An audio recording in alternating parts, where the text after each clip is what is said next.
system on our beloved planet is an eloquent expression of the universe's astonishing ability to come into perfect balance, and then to do what life is meant to do, to thrive. Thriving is the natural flow of life.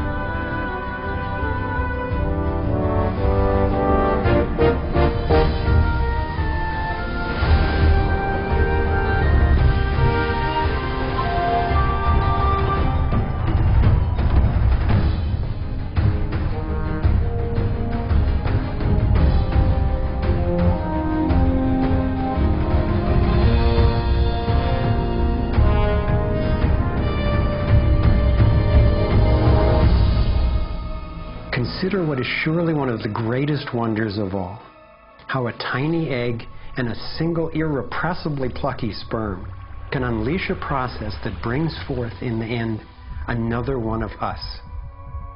A being of vast ability and unlimited potential, with a brain capable of complex and soaring self-reflection, legs made to dance and run, fingers nimble enough to weave a basket, play a violin, caress a face.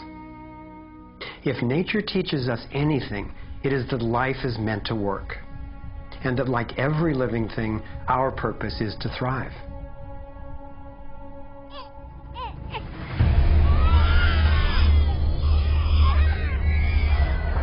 And yet, for the majority of people on the planet, life is not about thriving. It's about surviving, just trying to hang on. Is this really the best we can do?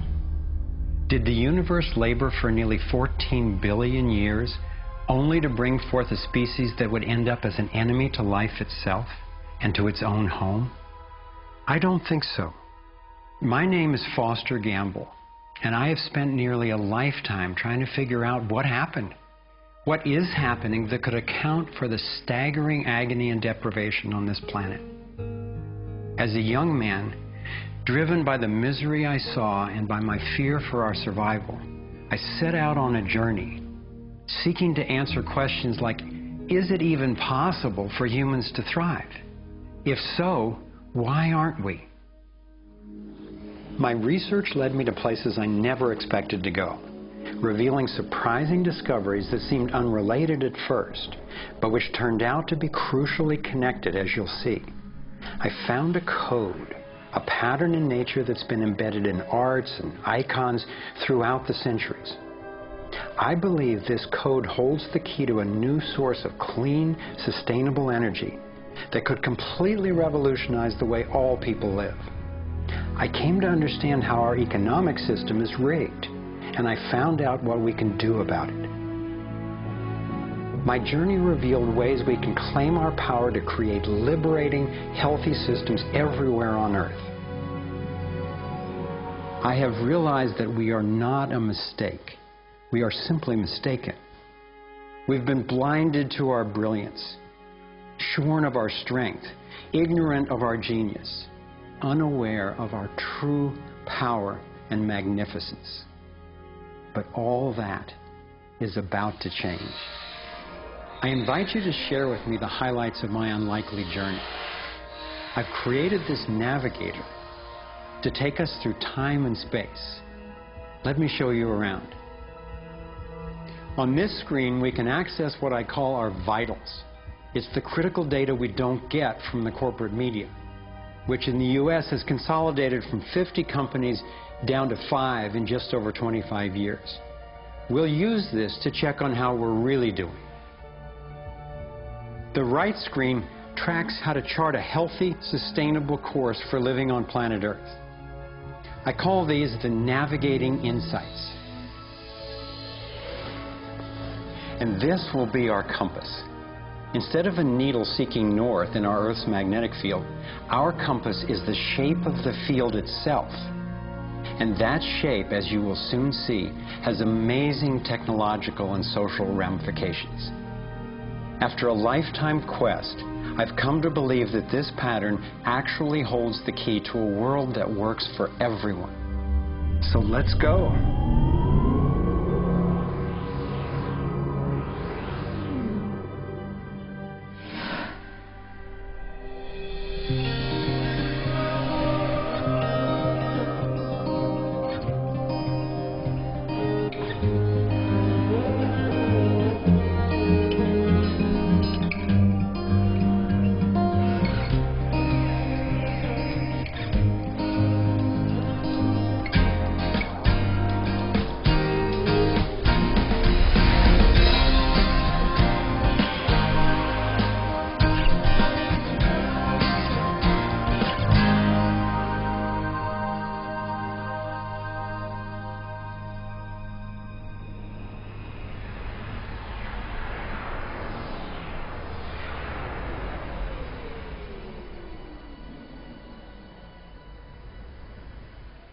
I grew up in a world of privilege and power, attending elite private schools and then Princeton University. As a direct descendant of one of the founders of Procter & Gamble, I was groomed to be a leader in the establishment. But I chose a different path.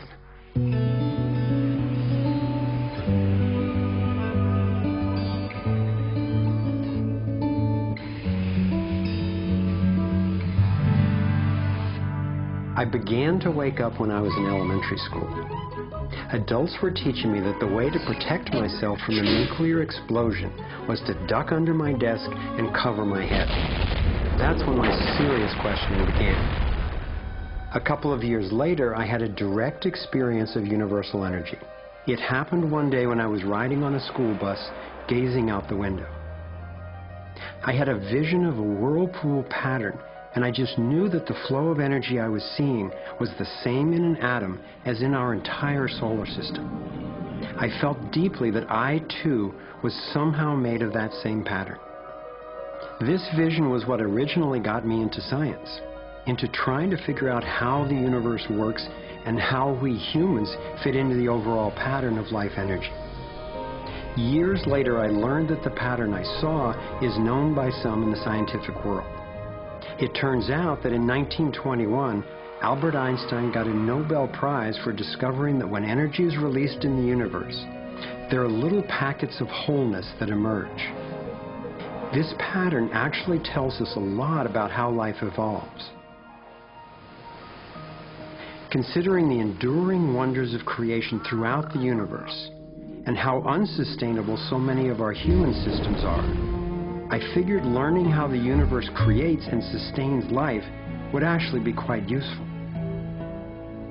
Each of these little packets of wholeness that Einstein discovered, called a quantum, is made out of its surroundings, but is distinct within it, like a whirlpool in water.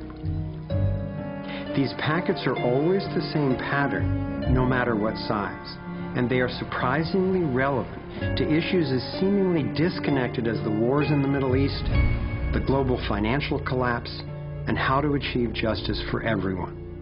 We're about to explore how. Mathematicians call this pattern the torus.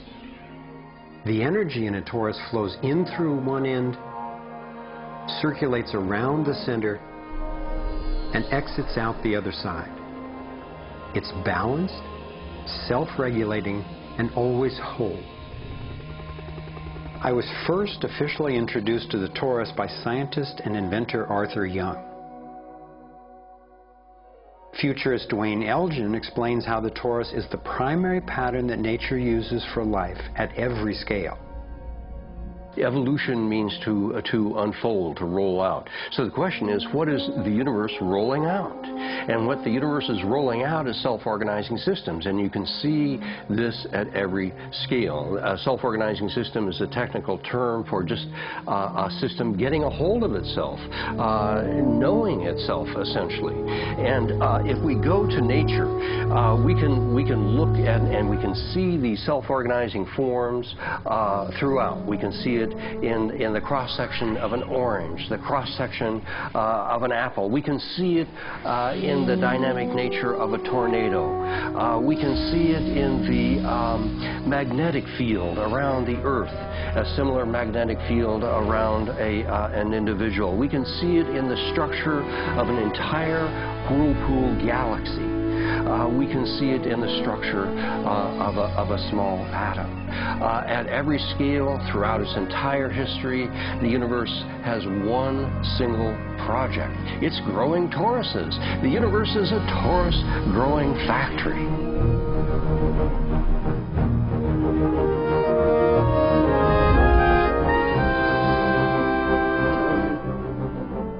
These toroidal dynamics are visible at various scales.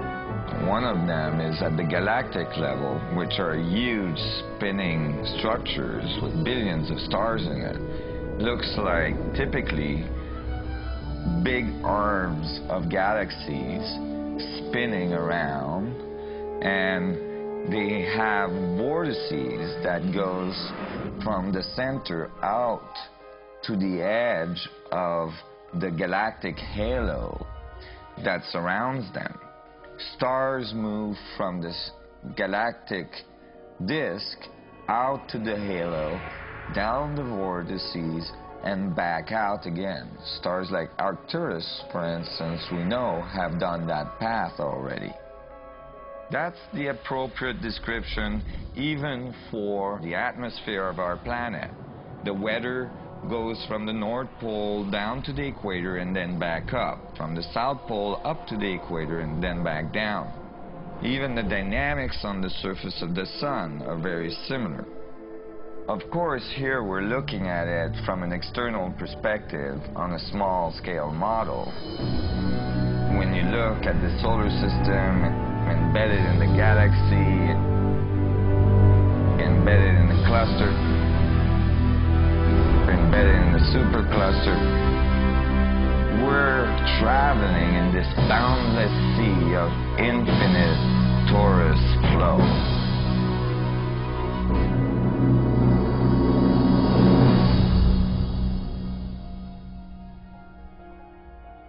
The torus is like the breath of the universe. It's the form that the flow of energy takes at every scale of existence. But there's also an underlying structure in how the flow fits together, sort of like a skeleton. It's called the vector equilibrium, a term coined by one of the 20th century's greatest thinkers, Buckminster Fuller. Inspired by Fuller's visionary work, I spent decades researching the dynamics of the vector equilibrium and the torus. I became so excited by the potential of the toroidal energy form that in 1997 I co-founded a multidisciplinary think tank called the Sequoia Symposium to study the pattern and explore its applications. Our collected research convinced me that the torus and the vector equilibrium are primary patterns, fundamental to the creation of the universe at all scales. At the Sequoia Symposium gatherings, I learned of inventors who claimed they were using the torus dynamic as the basis for devices that generated energy without combustion. This revolutionary development, accessing what's sometimes called zero point or radiant or free energy, is now being called most simply new energy technology. Given that so much of the suffering in our world is the result of lack of access to energy, I realized that free, unlimited, clean energy would be one of the greatest breakthroughs in history. It could not just improve, but actually transform the quality of life on this planet. So I began to wonder who else knew about this pattern, or about this powerful potential energy source. Some of the scientists at the symposium showed me how the torus has been encoded by different cultures for millennia. Apparently, ancient cultures had embedded this code in the most enduring forms then possible, in stories, in icons, in alphabets, and buildings. Here we are at one of the world's oldest sacred sites, the Osirian Temple at Abydos, Egypt. Very little writing is found in the Osirian Temple. However, there is one very significant piece of information in that temple. It is a very faint but clear and precise drawing. It's not etched into the rock, it's not carved, it's burnt into the atomic structure of the rock in some extraordinary way. Nassim has decoded the Osirian symbol in 3 dimensions. Since our world is not two-dimensional, it makes sense that codes relaying information about our world also wouldn't be limited to flat designs. His 3-dimensional version of the Osirian symbol starts with the vector equilibrium, a perfectly balanced force field with 12 equal energy lines radiating out. They stabilize its center like the 12 spokes of a wheel. The primary pattern of balanced energy flow around this structure is the torus.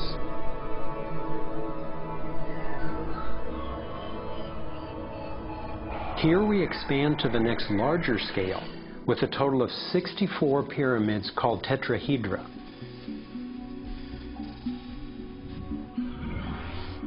If we then put spheres in representing the toroidal energy field surrounding each of the pyramids, and then we drop away the pyramids,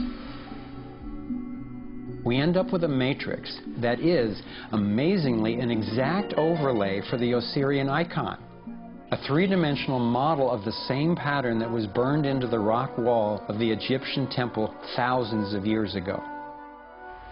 Now we travel across continents, from Egypt to China, where the same geometry appears at another sacred site built in 1420. Then you go to the Forbidden City, where the sun gods reside, and where you find at the entrance the Fu Dogs, the guardians of the knowledge. They guard the knowledge under their paw. The same geometry of 64 energy units is encoded again. I started wondering, is it just a coincidence that the exact same design appears in significant places on two different continents?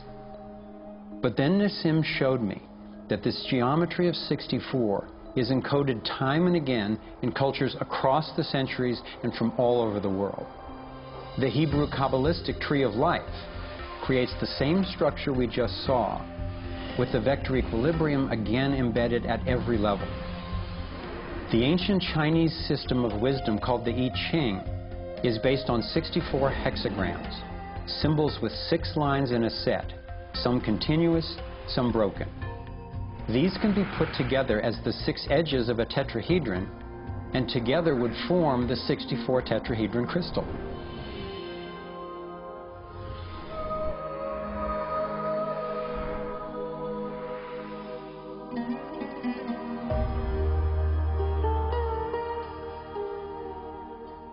This same pattern shows up in modern scientific research. The double helix has an alphabet of 64 codons that are used to encode our human DNA. I had seen that there was advanced knowledge of the living geometry of the universe thousands of years ago.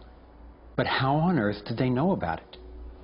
Most of the stories of ancient Egypt and Mayan and Incas talk about sun gods coming to the earth and teaching them engineering and writing and all of their science. I started to wonder if all these sun gods were not advanced civilization coming from another part of our galaxy. These texts and many ancient cultures describe them as coming in flying boats, or in the Vedic tradition, flying machines, and so on. There is many mention of these sun gods coming through time.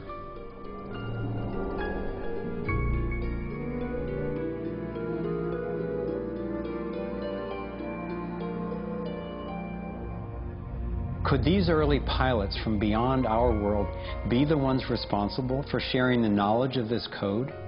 Could they actually be tapping its power to propel themselves through the cosmos? This isn't where I thought my research would lead me, and these notions were rocking my world. But Nassim has impressive evidence to back up his theories, and I could see no other rational way advanced math and physics concepts would have been recorded over 3,000 years ago. I sought out one of the most knowledgeable investigators, Dr. Stephen Greer, the founder of the Center for the Study of Extraterrestrial Intelligence. He's conducted hundreds of interviews with top-ranking government and military witnesses. And so when we talk about extraterrestrial intelligence, we're talking about civilizations that have reached the point of being sentient like we are, but whose technologies and perhaps social capabilities are such that they've been able to become interstellar or interplanetary civilizations. And when you look at the fact that the most conservative estimates are in the Milky Way galaxy that there are at least 10,000 Earth-like planets that have intelligent life on them, and that at least half of them are likely to be as advanced or more than ours. It's almost a certainty that there's intelligent life out there that have mastered the laws of the universe beyond what's currently taught at MIT and Caltech, to be able to transfer through space-time in real time through vast distances of interstellar space. We have over 4,000 cases where these objects have landed on terra firma and left physical evidence. We have over 3,500 pilot cases.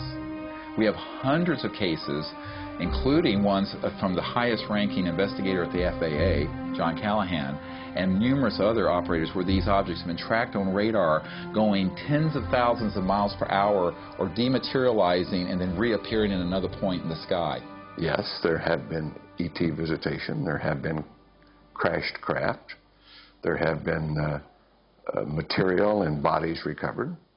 We have contact with aliens not originating from some foreign country, but from some other solar system. And I have been a party to that.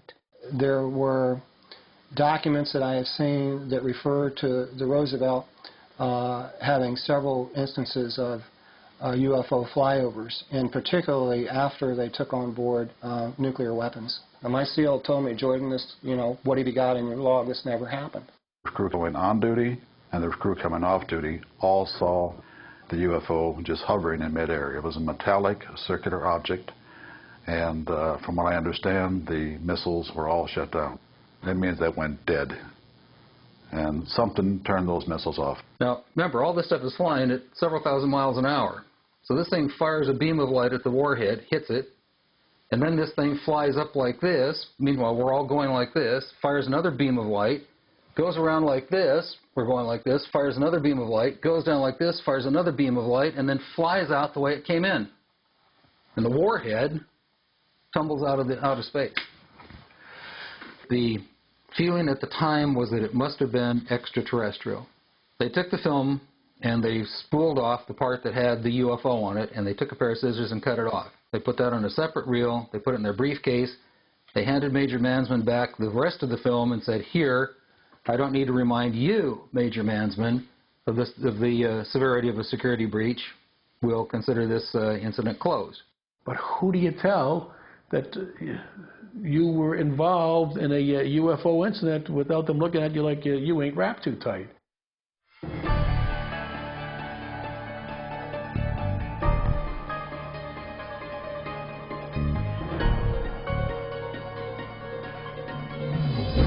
Out of all of the evidence for the existence of UFOs, one extraordinary phenomenon continues to astonish and inspire me. The appearance throughout the world of so-called crop circles. These elaborate designs appear mysteriously swirled into crops of grain in such a way that the stalks are bent over, yet remain alive. More than 5,000 of these patterns have appeared in over 30 countries, most of them in England. The media has led many people, including me at first, to write these crop patterns off as hoaxes, the nighttime work of a few pranksters. Of course, there have been faked versions, but those made by human hands are crude compared to the vast majority of these elegant creations. Could hoaxers have created all 5,000 of these patterns? Could a few people with ropes and boards have created something as complex and beautiful as this one, made in the dead of night in a driving rain and leaving no footprints in the soil? The electromagnetic field over the area where the crop's been laid down to create the image is often electrostatically charged. Some of these areas are littered with strange magnetic particles. One of the most amazing crop designs is not a circle, but a rectangle that seems to be a direct response to a message sent out into space in 1974.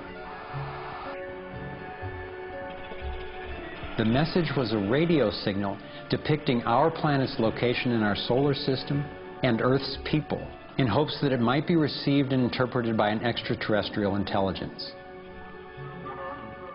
27 years later, in 2001, this crop design appeared in England, along with what could be a self-portrait of the sender.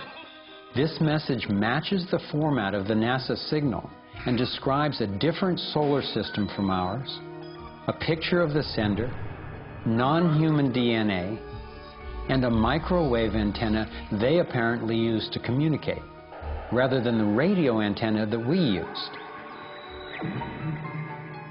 The antenna symbol had appeared a year earlier in exactly the same field, right next to a working radio wave antenna, like the one NASA used to send out the original signal.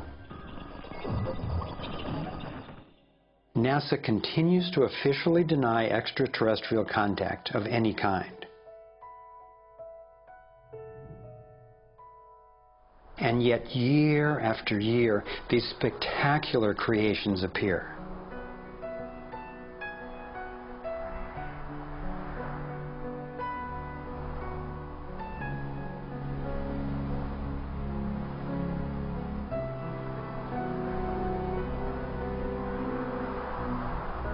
So what might these remarkable designs mean? Here are some two-dimensional versions that seem to be revealing the torus in 3D.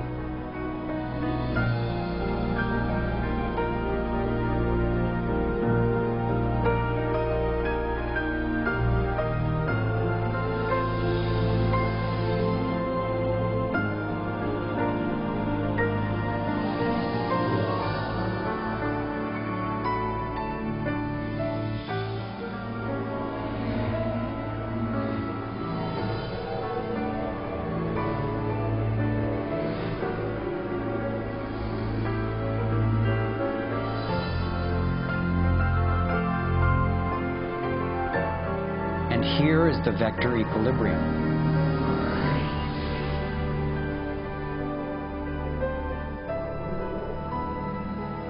And the related pattern of 64 that we saw encoded in the arts of so many ancient cultures.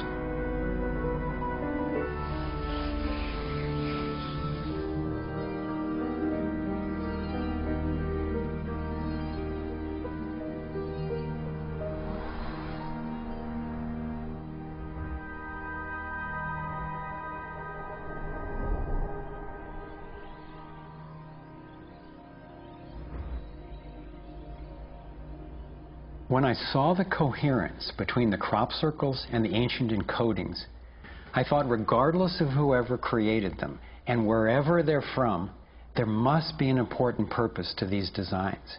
They're so coherent. I've come to believe that the pattern of the torus and the vector equilibrium, especially in the form of the 64 tetrahedron crystal, is showing us how energy works in the universe so that we can learn to align with it. I believe that they're giving us a model for accessing energy in a clean, safe, and limitless way, and a new means of propulsion. What more important message could there be to get to us, and especially now, from their perspective, as we're beginning to extend our careless reach beyond our planet?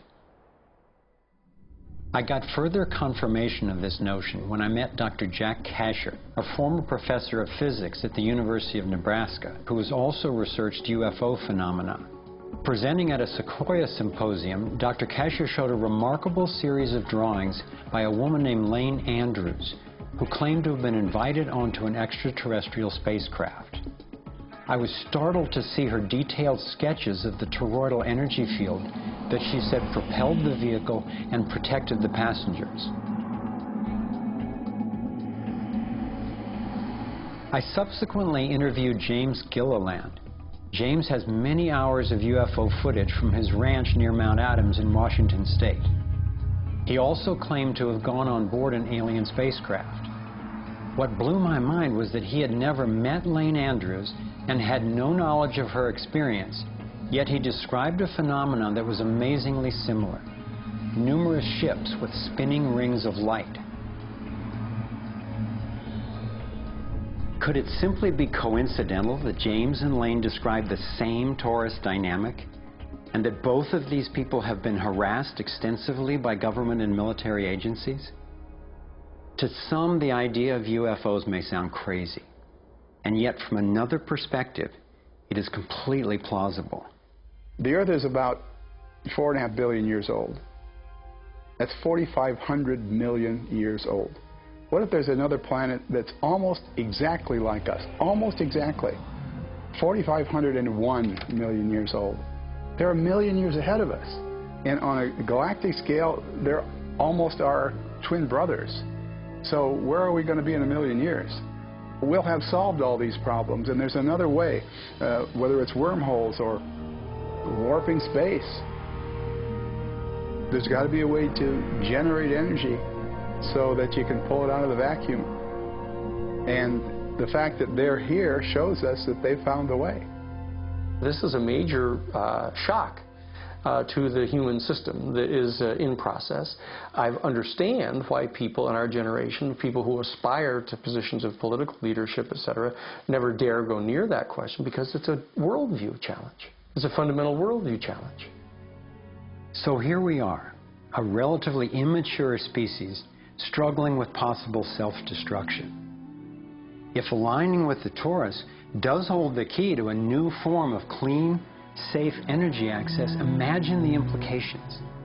This could be the most important technology breakthrough of our times. So who wouldn't want to have an energy source that's unlimited and freely available? That turned out to be a key question. And that's what led me down the next rabbit hole.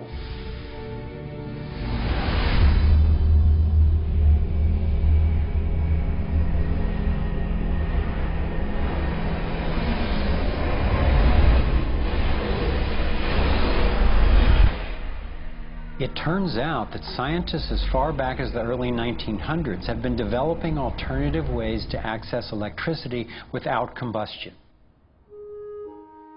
Nikola Tesla believed he had tapped into what he called radiant energy. Many scientists believe he was accessing what's now called free energy. But before Tesla could finish the project, his financier, banker J.P. Morgan, who had a monopoly on the copper used for electrical lines, recognized how Tesla's invention could transmit electricity without wires. He then shut down Tesla's funding.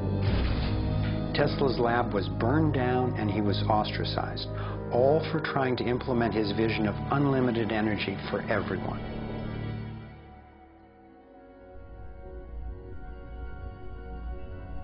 A modern-day inventor, Adam Trombly, was inspired by Tesla's work and by the possibilities of the torus. Trombly built a dynamo, a direct current generator that accessed electrical power right out of the air. We were trying to demonstrate that by mimicking the magnetic field of a planet and rotating this device, we could actually create a dynamo that would work. And in fact, it did work, and it does work. So when we contemplate nature, when we contemplate Jupiter, or we contemplate a dynamo like the Earth rotating in space, we're basically talking about a magnet which is rotating in space. And the lines of flux of the magnet are pouring down and through in this toroidal pattern of the magnetic field. It's also expanding and contracting. It's breathing. It's taking in the energy of space literally and transforming it. Right here in this toroid, we have enough energy to transform the entire Earth. And that's not just a theoretical statement, it's literally true. To contemplate the implications of this means that every single place on Earth suddenly has power. Every single person on Earth suddenly has power. We have universal abundance. Trombly had been invited to demonstrate one of his generators at the United Nations and the U.S. Senate. But these events were undermined by the first Bush administration. Then the device itself was taken in a government raid. Trombly's experience isn't unique.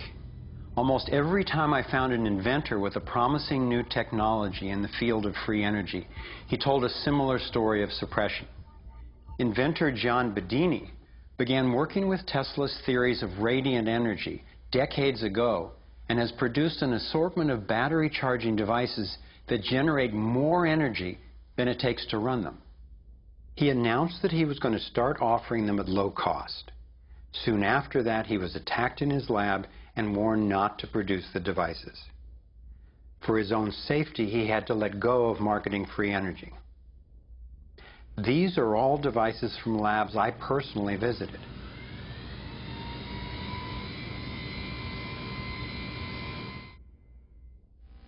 Now,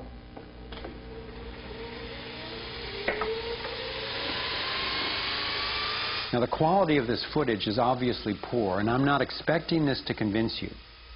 My point is that being there with these inventors, accompanied by experts, and seeing these new energy devices in operation convinced me that the technology is real. And the implications of that to me are absolutely thrilling. Canadian John Hutchison not only created some free energy batteries, but also used Tesla's theories to counter gravity, to make objects float. This could revolutionize the field of propulsion. His lab was raided and equipment was taken by police and government officials in 1978, 1989, and again in 2000. One of the scientists we were going to interview for this film was Dr. Eugene Mallove, an engineer from MIT and Harvard, and editor of Infinite Energy magazine, which covers both theoretical and technological developments in the new energy field.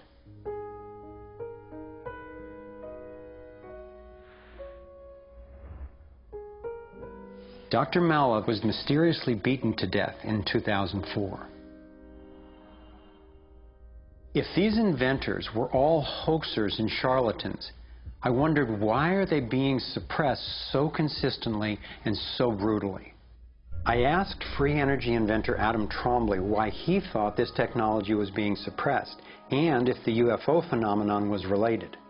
We've had major military people at great risk to themselves say, yes, these things are real. Why do you think the military-industrial complex doesn't want that statement to be made? Because you start thinking about what kind of technology is behind that.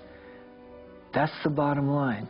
The suppression of UFO phenomena is hand in hand with the suppression of so-called free energy. The energy is extracted from the fabric of the space around us, which means it cannot be metered. That is a direct threat to the single largest industry in the world, energy. It's goodbye ExxonMobil, goodbye oil, goodbye coal, goodbye linear transmission of electricity through power lines, all that gone. Unfortunately, it's someone's $200 trillion piggy bank. The proven oil and gas and coal reserves are worth north of $200 trillion.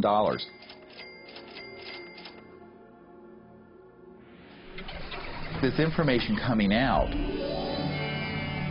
would completely change geopolitical power more than anything since, well, in recorded human history. And it would happen in a generation. I started to examine the breakthrough solutions, and much to my surprise, these concepts have been proven in hundreds of laboratories throughout the world, and yet they have not really seen the light of day. Rather than smashing things together and trying to control the explosion, these new technologies rely on blending, of dancing with what naturally is. The common denominator of all the free energy devices I've seen is that they mimic in one way or another the torus energy shape. You don't have to believe in free energy technology to be concerned about the repression of ideas and inventions. I found myself thinking, what better way to justify our dependence on oil, coal, nuclear, and other dangerous and dirty technologies than to claim there are no better, cheaper alternatives? It was my beloved wife and creative partner, Kimberly, who kept bringing me back to the human implications of my scientific research. For me, as intriguing as the torus and ETs and free energy are, the most compelling question was, would understanding these things really help alleviate human suffering in any way? And it turns out it can. So much of the pain on the planet has to do with the lack of access to energy. Can you stay warm? Can you get food and water? Can you get hospital care? All that has to do with energy access. If there is a fundamental pattern, which makes sense to me that evolution would be efficient in that way, and we can align with that pattern to create new technologies that will solve these problems, then it's worth it to me to open my mind to these socially taboo subjects. If the new energy technologies were to be set free worldwide, the change would be profound. it would affect everybody. It would be applicable everywhere.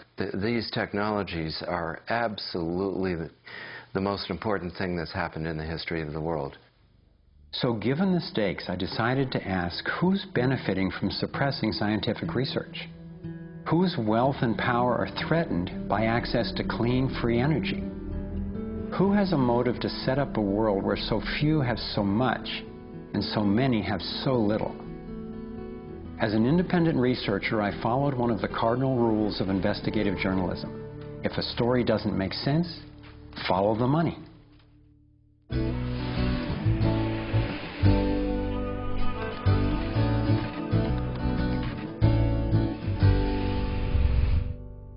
Our being dependent on oil ensures that energy corporations continue to reap phenomenal profits.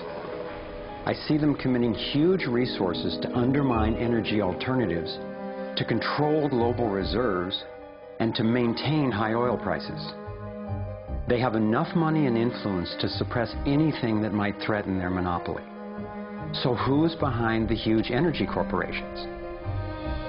The Rockefellers' oil empire got started in 1870 when John D. Rockefeller founded Standard Oil and became America's first billionaire. Standard Oil has since morphed into ExxonMobil and others. And the Rockefellers control our food as well. They were primarily responsible for the global shift to large-scale petroleum-based agriculture.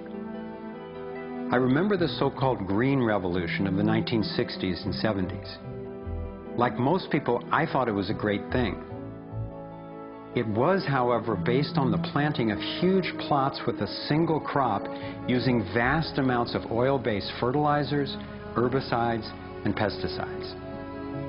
The Green Revolution was the brainchild of the Rockefeller Foundation's Natural Science Division in partnership with large agricultural corporations. Petroleum-based agriculture provided vast new profits for the oil industry, but never lived up to its promises of ending hunger and promoting health. The Green Revolution did at first increase productivity because every bit of soil was being used for immediate production. But its true costs can now be seen. Taxpayers pay billions in subsidies to giant agribusiness corporations. Small family farms have all but disappeared. Biodiversity is destroyed. Toxic chemicals poison farm workers and pollute the land, water, and our food supply, endangering the health of us all. As of 2010, approximately 1 in every 7 people worldwide did not have enough to eat. The giant corporations who had brought us chemicals for chemical industrial agriculture, and they were talking about 3 instruments to consolidate the food chain. The first was genetic engineering as a way of control.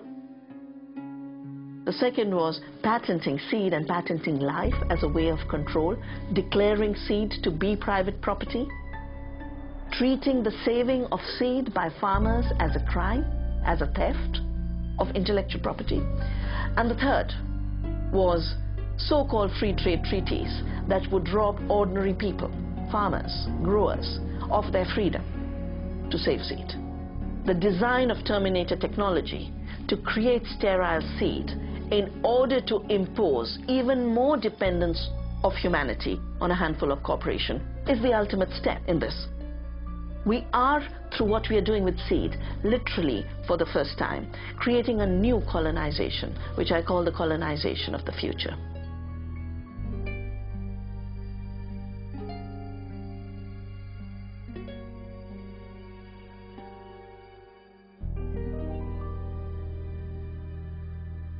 So in 2 crucial areas, energy and food, the same elite banking families and their corporations have taken control, and the consequences have been devastating. For me, it was overwhelming at first to discover such a monopoly of influence, but I knew it was important. Like learning you have a tough but treatable disease. It helps to understand what's causing it and how it operates if the goal is to cure it. So I continued my investigation. If oil and food are controlled by the big banking families, where else does their influence show up? As I followed the money, I began to see this same pattern of control in just about every area of our lives. and I always found the same families in charge, either directly through their banks and corporations or indirectly through their major foundations. Again, it was the Rockefellers who created the National Education Association with help from the Carnegie Foundation and later from the Ford Foundation. What the captains of industry wanted from our schools was an obedient and docile workforce who would be manageable employees and eager consumers. Schools are to establish fixed habits of response to authority. That's why it takes 12 years. You're to respond reflexively when anyone in a position of authority tells you what to do. Like education, health is yet another area dominated by big money and corporations. The American Medical Association, for example, is largely funded by the Rockefellers, who use their funding to influence AMA research and decision-making. The average MD in 4 years of medical school takes one course in nutrition, 2.5 hours in many cases, and the materials used, the curriculum materials, are supplied by the National Dairy Council and the National Livestock and Meat Board and other industries, including the Sugar Association, with products to sell that actually undermine our health in the first place. Unfortunately, the way the system of medicine is set up, medical education is primarily funded by pharmaceutical companies. So there's a motive to make and sell as many drugs as possible. It's also a very time-effective way of making money for the physician, for the pharmaceutical company, for the whole medical establishment. But it's really perpetuating the problems it was meant to alleviate. Side effects may include nausea, dry mouth, and constipation. Decreases in white blood cells, which can be serious. Sexual side effects, diarrhea, nausea, and sleepiness can lead to coma or death. How far will these forces go to make a profit? Would they actually suppress cures for diseases the way they've suppressed free energy technology? Sadly, my research has shown me the answer is yes. One well-documented example is the case of Dr. Royal Rife. In the 1920s, Dr. Rife invented the most advanced microscopes of his time. He also developed a new technique he called coordinative resonance, which was apparently able to destroy cancerous tumors as well as viruses. In 1934, in clinical trials affiliated with the University of Southern California, Rife's treatment was tested on 16 terminally ill cancer patients. Within 3 months, they were all successfully cured. Soon after, a lab testing Rife's technology was burned down and a frivolous lawsuit was filed. Through the efforts of Morris Fishbein, head of the Journal of the American Medical Association, Rife was essentially shut down and ruined, his brilliant and promising work all but forgotten. It was really hard for me to consider that someone might actually be suppressing cures. And cancer has run through my family like a raging river. I found out that it's all about patents. If a pharmaceutical company can patent and make money from treatment, especially one that we have to keep on using, then that's what we get. Otherwise, we don't even hear about it. It's not just Rife who got shut down. Reen Case had an old Indian Ojibwe formula that was effective. Harry Hoxsey and Max Gerson had natural remedies that worked. But you know, if you go and you look them up, the AMA makes them sound like complete quacks. And that's where following the money has been so helpful, because the same powers who control the AMA and their research and funding control the pharmaceuticals. So there's a multi-trillion-dollar financial incentive to suppress cures that can't be patented. Knowing that cures exist has not taken away the anguish I feel from losing so many people I love to cancer. It's given me something really satisfying to do with the pain. And I believe when we take the love and devotion that we have for everyone who's died and who will die unnecessarily, and direct it to developing and getting these cures out to people who need them, we can break this cancer legacy and heal.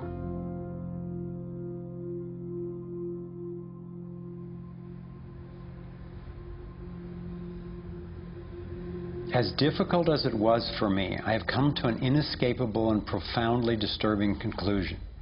I believe that an elite group of people and the corporations they run have gained control over not just our energy, food supply, education, and health care, but over virtually every aspect of our lives.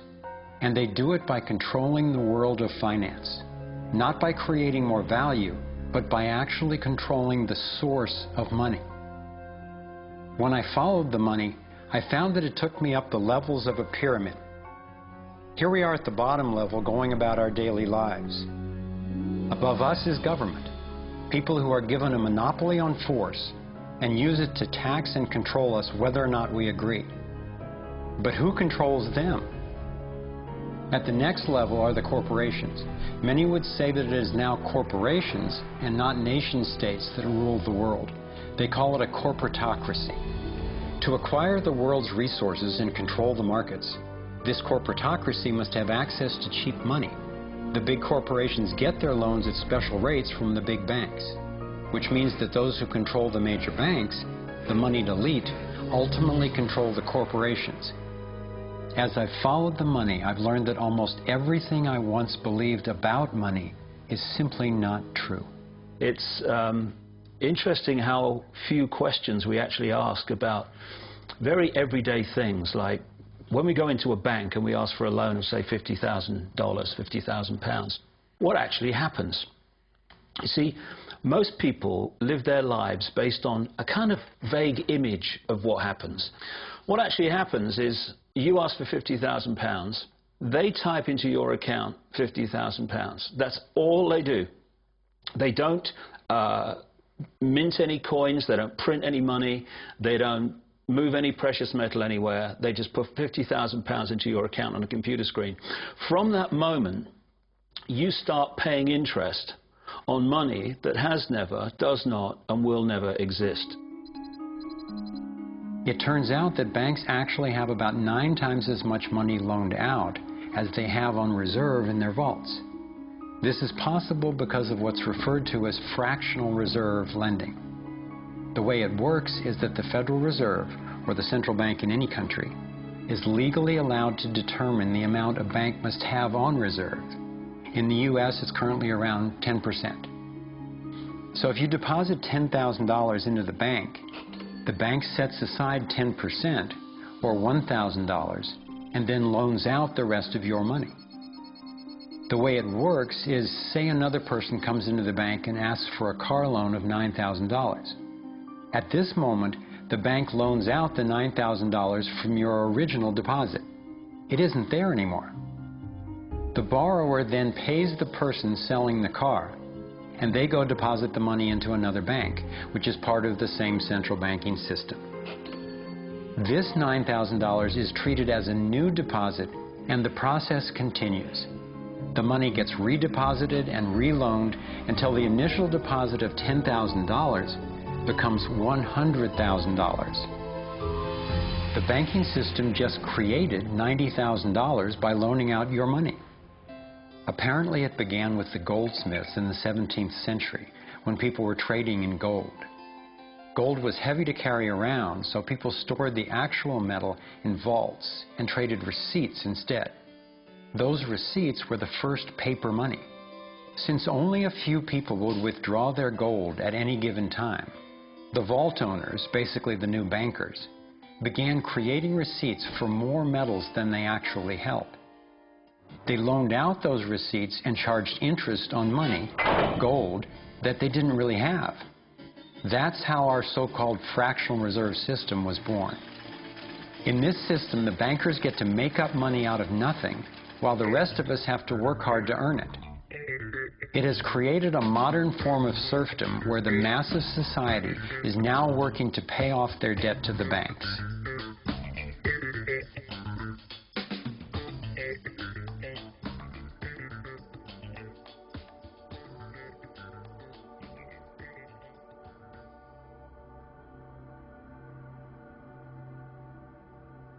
Under this fractional reserve scheme, we inevitably become debt slaves to a ruling class of financial elite, not because they are better or smarter than anyone else, but because they have rigged the system to benefit themselves at the expense of most people on the planet. Catherine Austin Fitts is an expert on this issue. She was an Assistant Secretary of Housing and Urban Development under President George Bush Sr., and then an advisor to the Clinton administration. Let's set up a game of Monopoly, and you want to buy Park Place. What I can continually do is just print money, give myself more money, lower the value of your money by printing more. No matter how hardworking you are or how successful you are, I can always end up buying you for free. So how come if you or I make up money, it's called counterfeiting, but if the banks do it, it's increasing the money supply? How did the banks get this power? This is Jekyll Island, where in 1910, representatives from the Rockefellers, Rothschilds, Morgans, and other private bankers gathered secretly to draft the legislation that would create the Federal Reserve. Ed Griffin literally wrote the book on what happened at Jekyll Island. Central banks are banking cartels which have gone into partnership with the respective governments in the countries where they operate. And they've been given monopolistic power over the creation of the nation's money supply. That's what the politicians handed to them as a gift, you might say, for the partnership. Now, in return, what did the bankers do for the politicians? They promised to create money out of nothing, now that they've got this legal power to do it anytime the government needs it. And since 2008, we've witnessed the greatest fake money printing run in recorded history. This financial sleight of hand disguises the costs, hides who's to blame, and leaves us as debt slaves working to pay off the bill. I found it revealing that in the same year the Federal Reserve was founded, 1913, the Internal Revenue Service was also established. An income tax was then instigated so you and I would have to pay the politicians' debt plus interest to the bankers.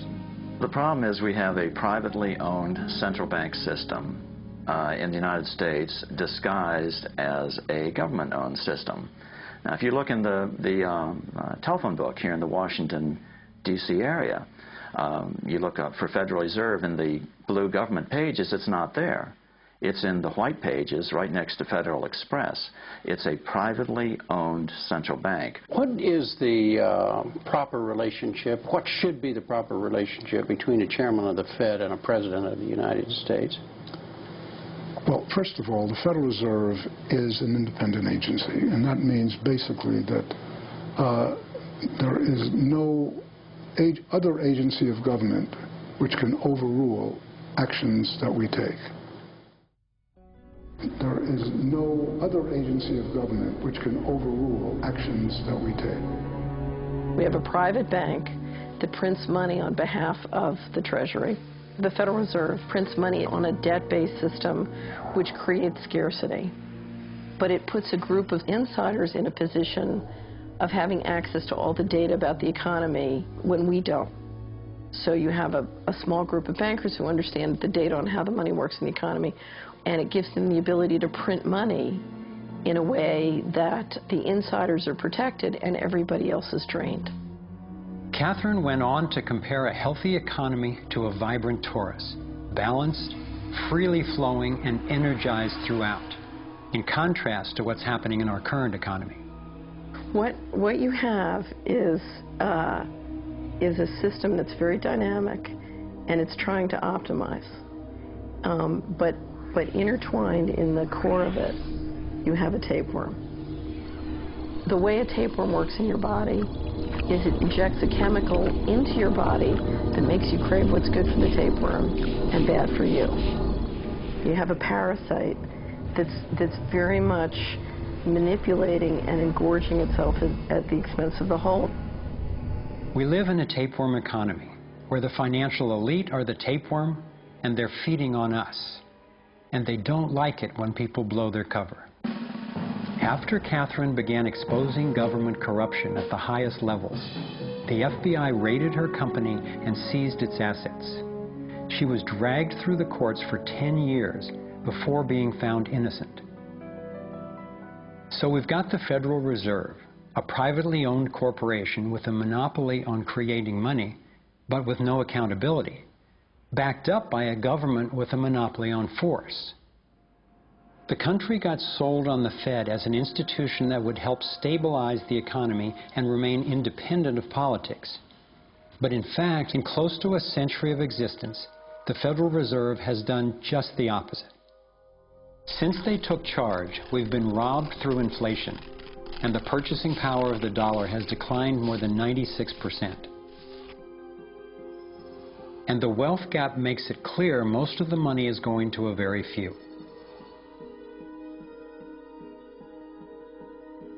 Only 16 years after the Federal Reserve was in power, America experienced the Great Depression.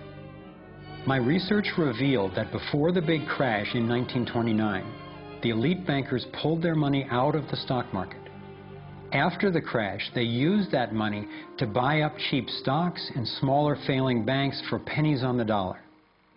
Among the bankers who consolidated their wealth this way were the Rothschilds, Rockefellers, and Morgans. A similar scenario played out in the 2008 financial collapse, with the same bankers benefiting. In the years leading up to the collapse, the biggest banks, including Bank of America, Citigroup, and Chase, controlled by the Rothschilds, Rockefellers, and Morgans, were bundling and trading bad loans that they knew would eventually fail. It's like putting rotten oranges in a box and selling them as grade AAA. The bundlers of the debt knew it was only a matter of time before someone would open that box and see that the content was worthless, since they were the ones who packed the boxes in the first place.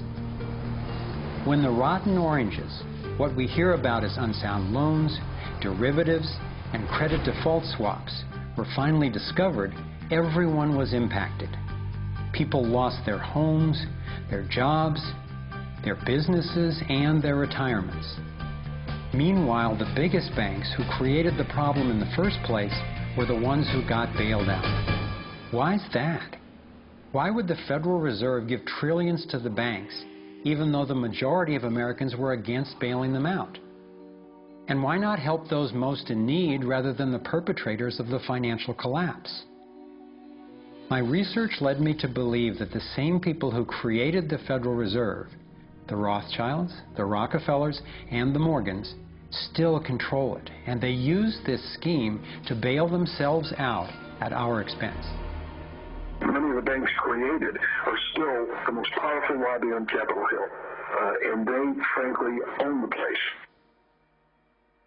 I'm convinced that the near collapse of the economy in 2008 resulted from an orchestrated pump-and-dump scheme designed and executed by the big bankers to consolidate wealth and power. David Icke explains how he sees the Federal Reserve rigging the so-called business cycles. Stage one, it's like throwing a fishing line out. Stage one, you put lots of money, units of exchange, into circulation. You do this by pushing interest rates down, by making lots of loans. This is the part of the cycle we call a boom. Because there's lots of units of exchange in circulation, there's lots of money changing hands. That generates lots of economic activity.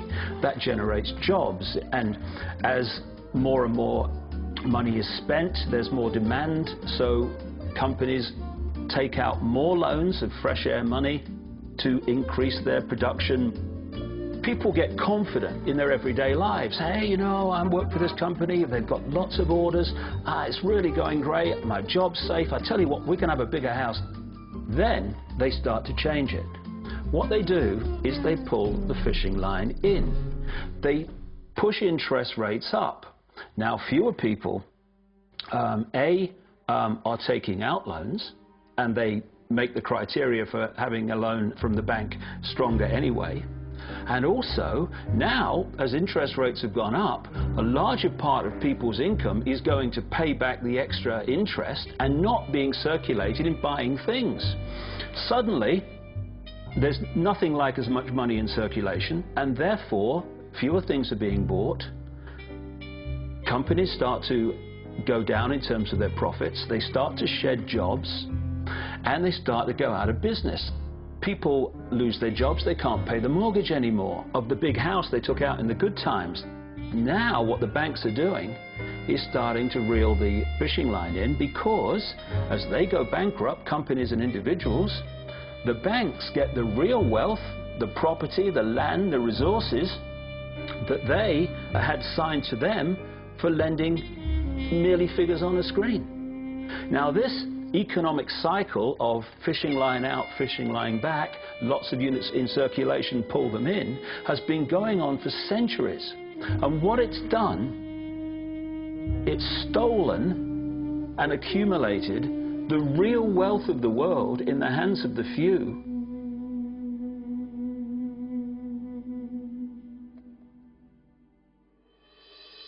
At the international level, central bankers use the World Bank and the International Monetary Fund to make more money while exploiting the resources of countries they lend to, bankrupting them in the process.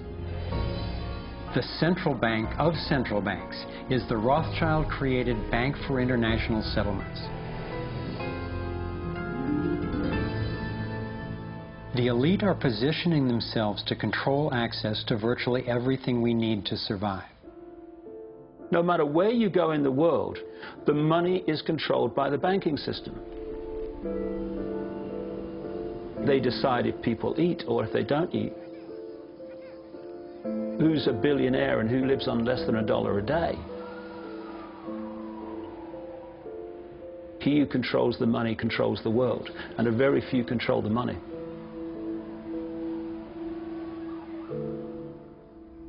At this point, my view of the world had been turned upside down.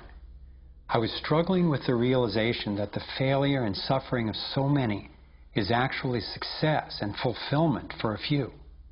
The elite central bankers who fooled the world into letting them create money. They already have vast fortunes, so what is their end game? What is their ultimate agenda?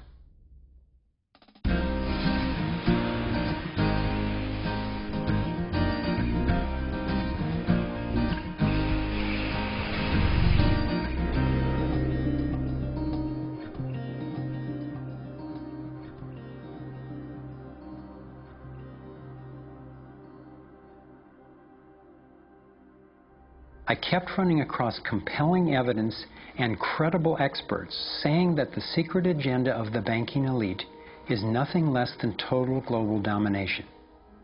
At first, I resisted the idea, but I was committed to finding out what was keeping us from thriving, no matter where it might lead. One night I woke up at 3 a.m. with the burning question: if this small group wanted to dominate the entire world, what would they need to control to accomplish it? I jumped out of bed and started making a list. First and foremost, they'd have to control money, and they do. Controlling money allows them to run everything else. They'd need to control energy, and they do. They already control big agriculture and world trade. They're buying up water supplies worldwide.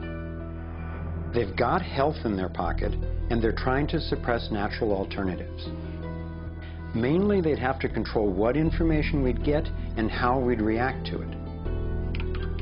In America, the internet, our greatest tool for communication and grassroots organizing, is currently not controlled or censored, but its open status is being attacked from all sides.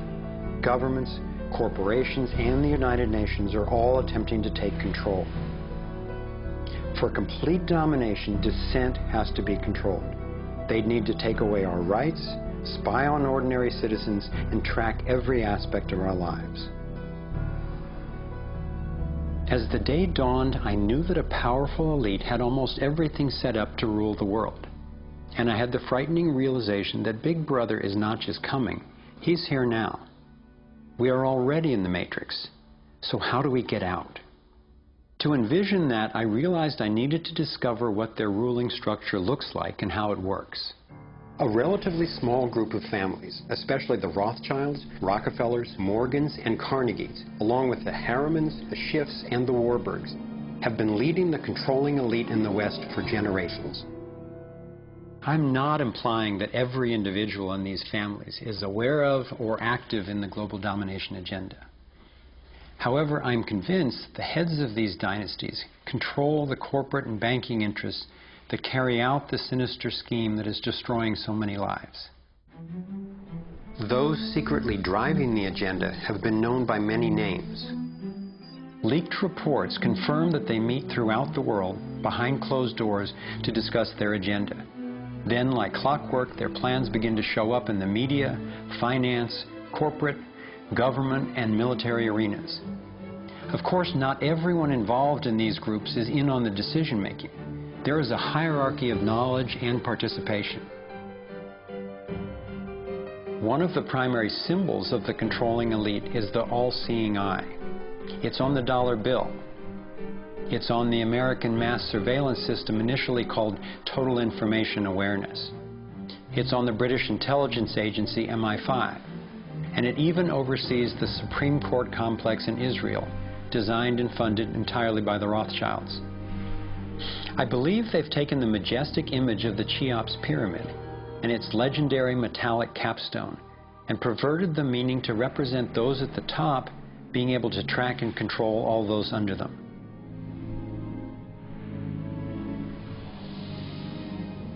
One of the painful ways this information has been used is by people who want to promote anti-Semitism. They wrongly call this a Jewish agenda and continue the ongoing racism that undermines and destroys so many lives. Let me be clear, this is definitely not a Jewish agenda. It's been documented that central bankers even funded both sides of World War II, as well as some of the corporations associated with Hitler's atrocities against the Jews. Since these people have more money than their families would need for generations, and since they have the power to create money, I don't believe wealth is their end goal. After you have all the material things that you could possibly want in life, what is left to excite you? And for many people, the answer is power, global power. They became intellectually elite. They began to think that they had a plan that was better than anybody else's plan. They got the idea that freedom is dangerous. If you give people freedom, you know what? They're probably not going to use it wisely like we think they should. We are smarter than they are. And for their own good, we should rule them. As I came to accept the idea of a ruling elite planning for total global domination, I began to hear these same people actually talking more boldly and publicly about it, only they call it the New World Order. When we are successful, and we will be, we have a real chance at this New World Order. It is a new world order with significantly different and radically new challenges. A new world order can be created. It's a great opportunity.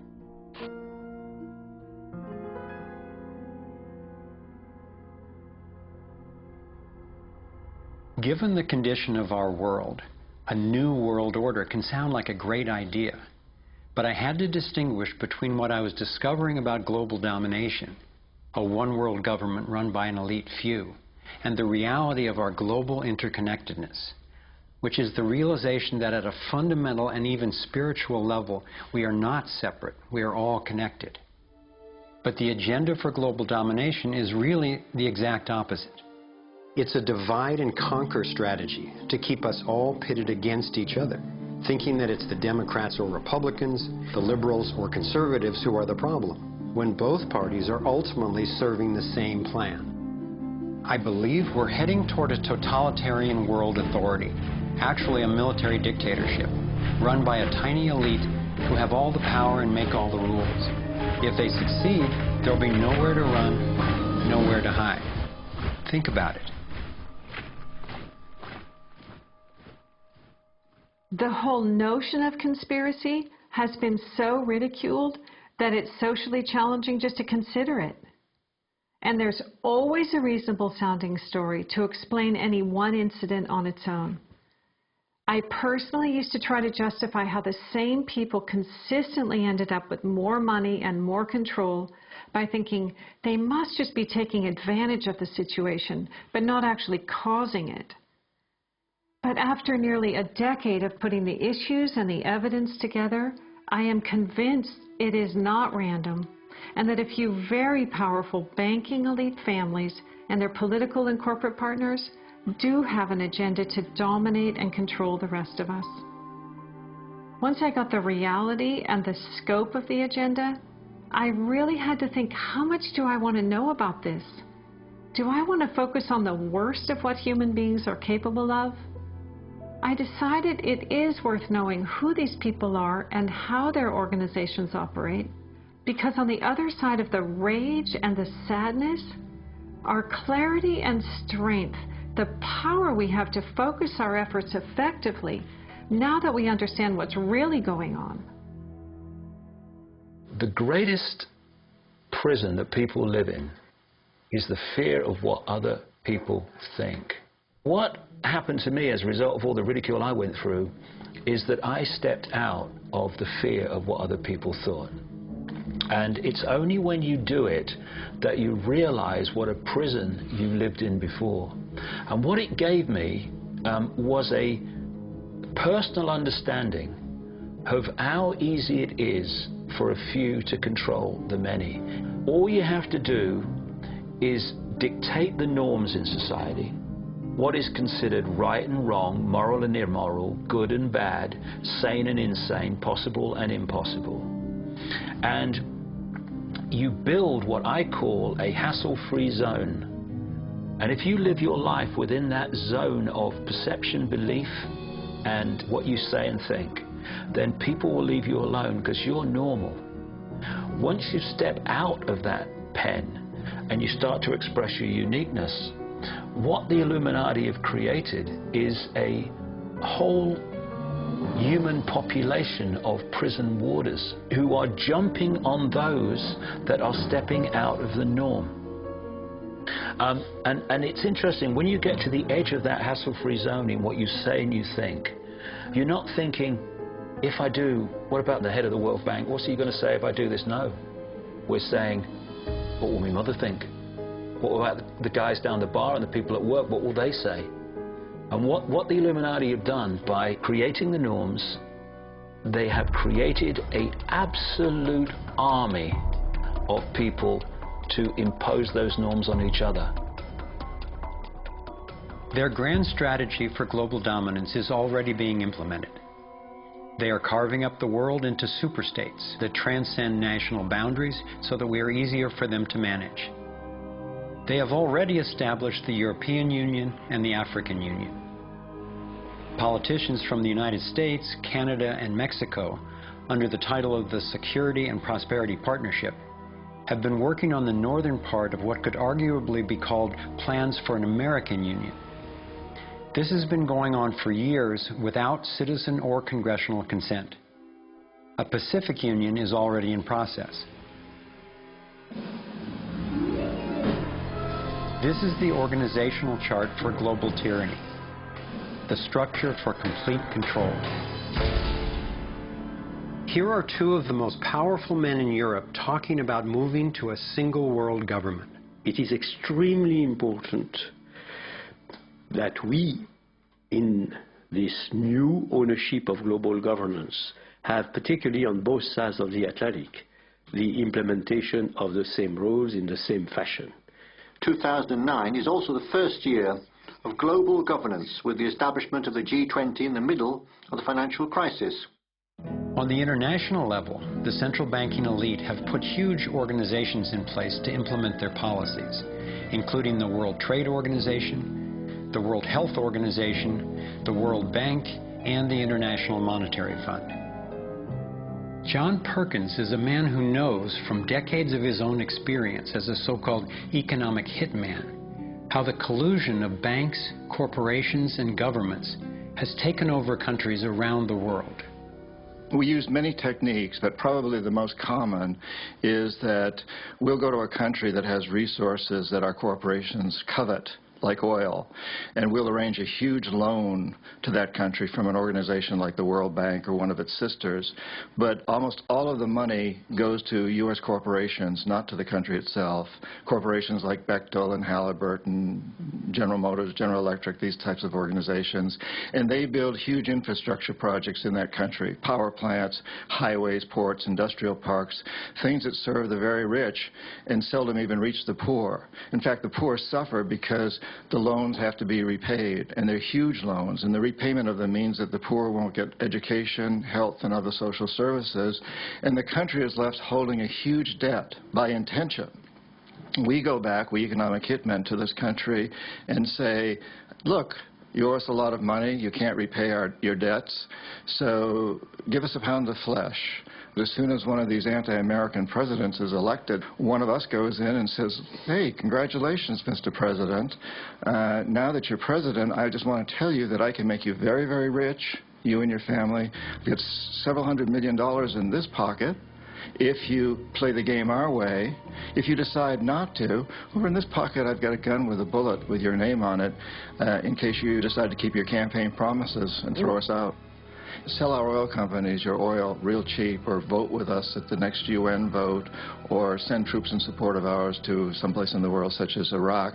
And in that way we've managed to build a world empire with very few people actually knowing that we've done this. Like many people, I thought a conspiracy for global domination could not really work because basically people are just not that competent. I thought there's no way they could pull off such a scheme at the necessary level of control and secrecy. One of the false hopes is this is all happening because government is incompetent, and it's a giant mistake, and people really don't know. And of course, that's great air cover for the fact that the system really does know where it's going, and it's going where it wants to go, and it's being successful at it. Still, I wondered how could something that is so big and corrupt be kept secret? It's a simple structure, and if it wasn't simple, it wouldn't work. And it can be likened to a compartmentalized pyramid. If you look at any organization today, no matter whether it's a transnational corporation, a university, a government, a secret society, they're all structured as a pyramid. And as the CIA and other intelligence agencies talk about, they have this need-to-know system. Only let people know as much as they need to make their contribution and no more. So you take a bank, an individual bank, not that there is such a thing. At the bottom, you've got the people you see when you pass your check over the counter in the bank. Now, they don't know what the bank manager behind them knows and is discussing. They only know what they need to know to do their job. The bank manager in the office behind them, he doesn't know or she doesn't know what's happening at the next level, and they don't know what's happening at the next level. And eventually, you've got a tiny few people at the peak of the pyramid of that banking structure. They're the only ones that know what the real agenda of the bank is and what the direction is that they're going and why.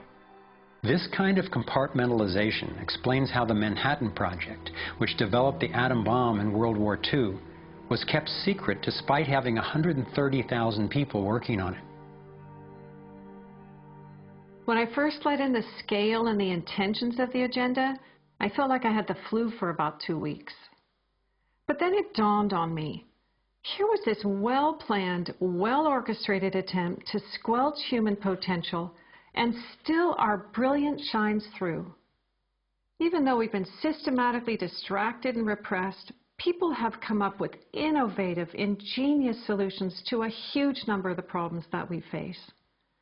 It's not our fault that we didn't recognize how organized and intentional this scheme is. It's our challenge. I looked at the kind of world the controlling elite have already given us, and I had to ask, what kind of world would we be living in if they had absolute and complete domination over everyone, everywhere? In this new world order of theirs, a tiny number of people would exercise total control over the lives of everyone through a system of intrusive surveillance, violent suppression of dissent, and debt slavery. Imagine tiny islands of opulence surrounded by a sea of misery, where the mission of the military is to protect the haves from the have-nots. I've come to believe that their endgame is truly ominous. and that they will stop at nothing to continue implementing their plan. As difficult as it may be for Americans to accept, I'm now convinced the agenda of the global elite includes destroying the financial strength and sovereignty of the United States. With its history of free speech and armed revolt, America represents the major hurdle to global consolidation of power. If they can succeed in bringing down this country, I believe the international elite intend to transfer the power and productivity of Americans to their one-world dictatorship, gradually taking over our lives in what David Icke calls the totalitarian tiptoe. Think about it. They've got us so deep in debt we can never repay it.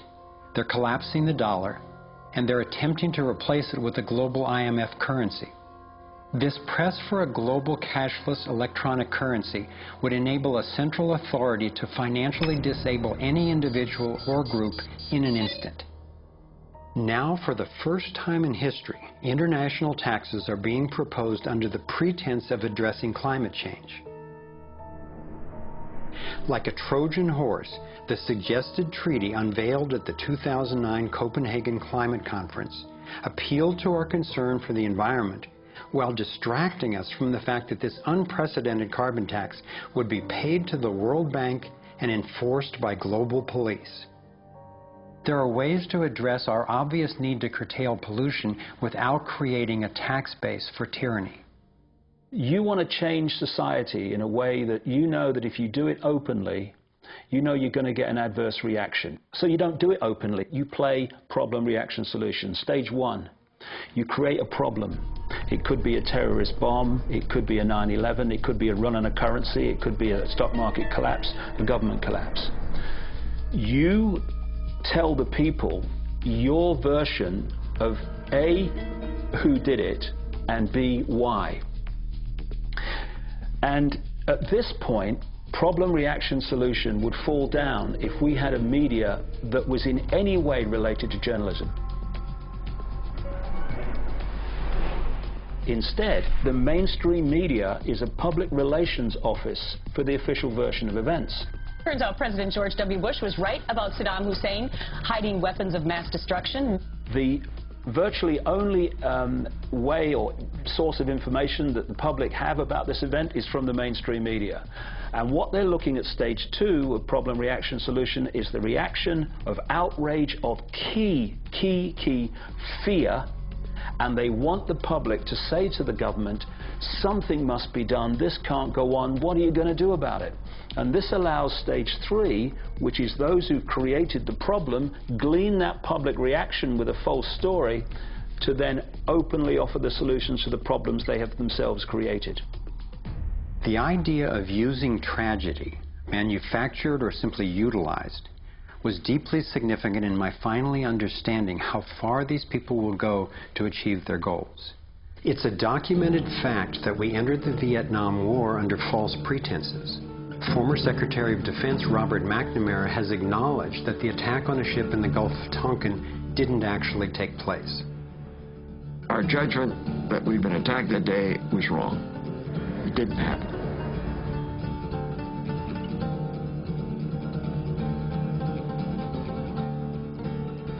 More recently, former President Bush used non-existent weapons of mass destruction as a pretext for invading Iraq.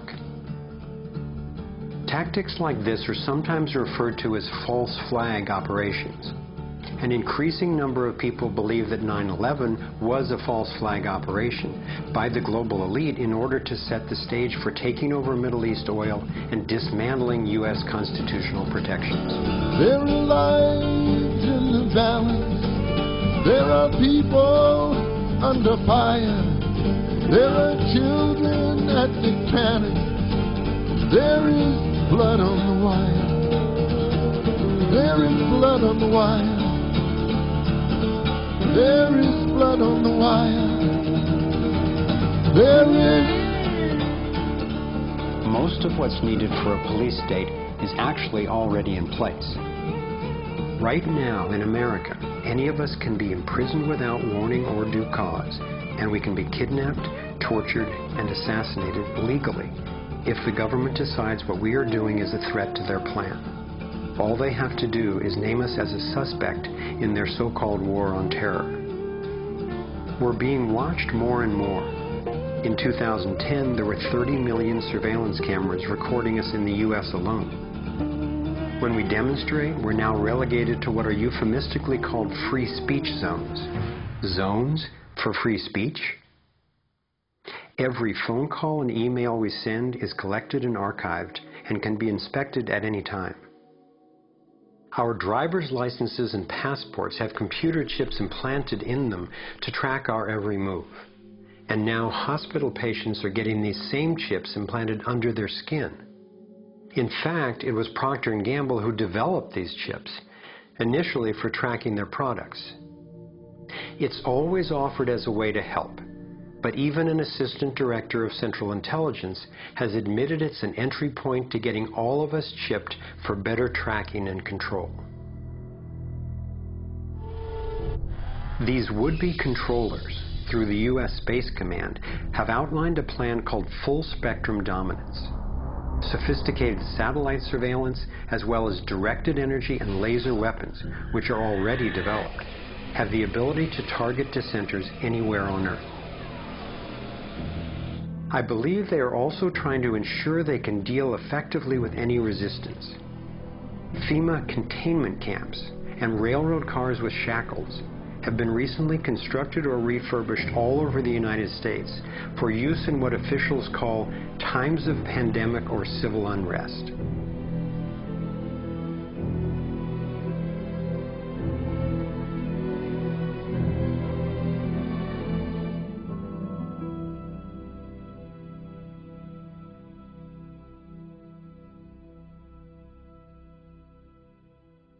There's one more brutal realization about the global domination agenda that I need to share.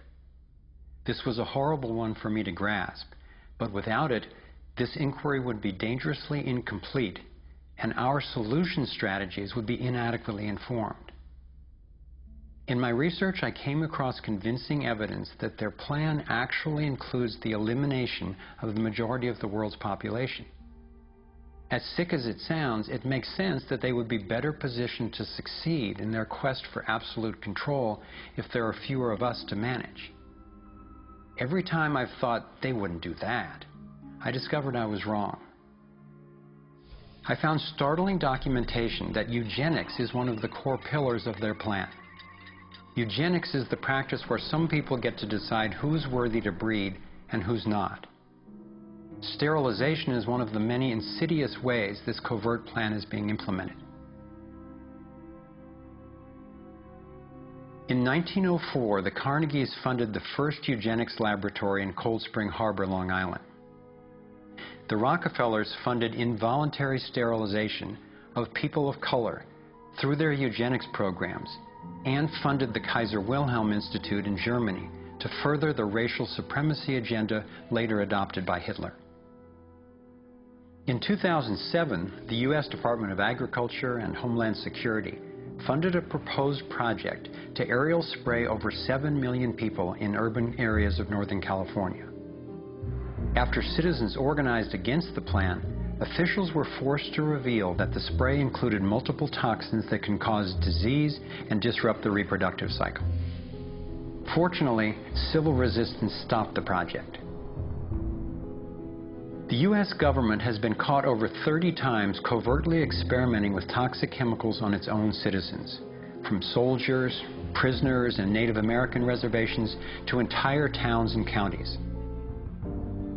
Mass covert sterilization of women and girls, usually using secret additives to vaccines, has been exposed in Brazil, Puerto Rico, Nicaragua, Mexico, and the Philippines. These have been under the auspices of such programs as John D. Rockefeller's Population Council, the U.S. Department of Health, Education, and Welfare, where Nelson Rockefeller was Undersecretary, and the Rockefeller-founded World Health Organization.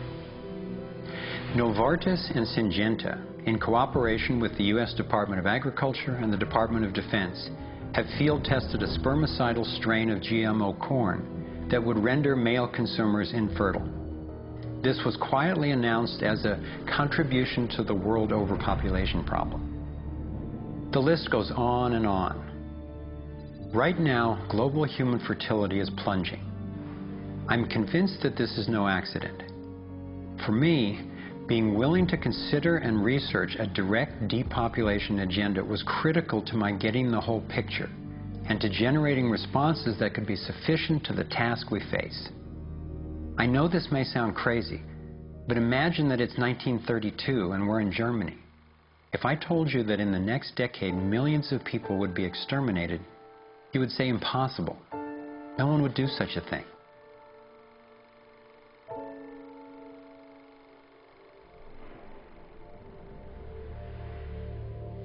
This is what depopulation looks like today. I'm convinced that I'm not overstating the case. Could I be wrong? Perhaps. But what if I'm not? We are at a critical fork in the road in human evolution. One road is leading toward tyranny and possible self-destruction. The other would lead us to a peaceful, healthy civilization based on honoring the rights and freedom of every single person on the planet.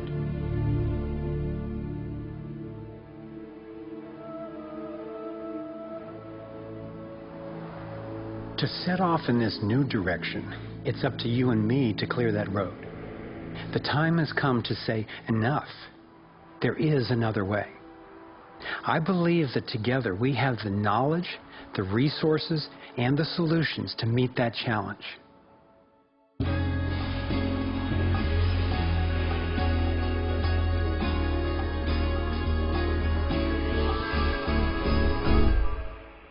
I see this process as nothing less than a struggle for the soul of humanity.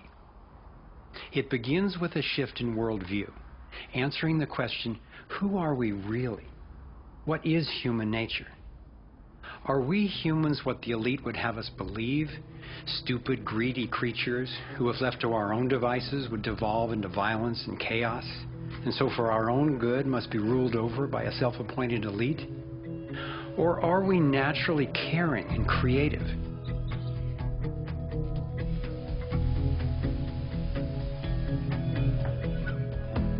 I believe when people are healthy and have what we need to survive, we can create a world based on integrity, freedom, and compassion. A world where everyone can thrive. Which of these two views will shape our future? That's our choice now. The agenda of the ruling elite is the product of a destructive worldview based on their beliefs that there's not enough to go around, that some people are more deserving than others, and that their own safety depends on maintaining absolute control over the rest of us. In short, their worldview is based on scarcity and fear. But as powerful as they are, the architects of the New World Order cannot create their dreadful vision without our collusion. To stop them, to render their agenda obsolete, we have to wake up. We have to take action.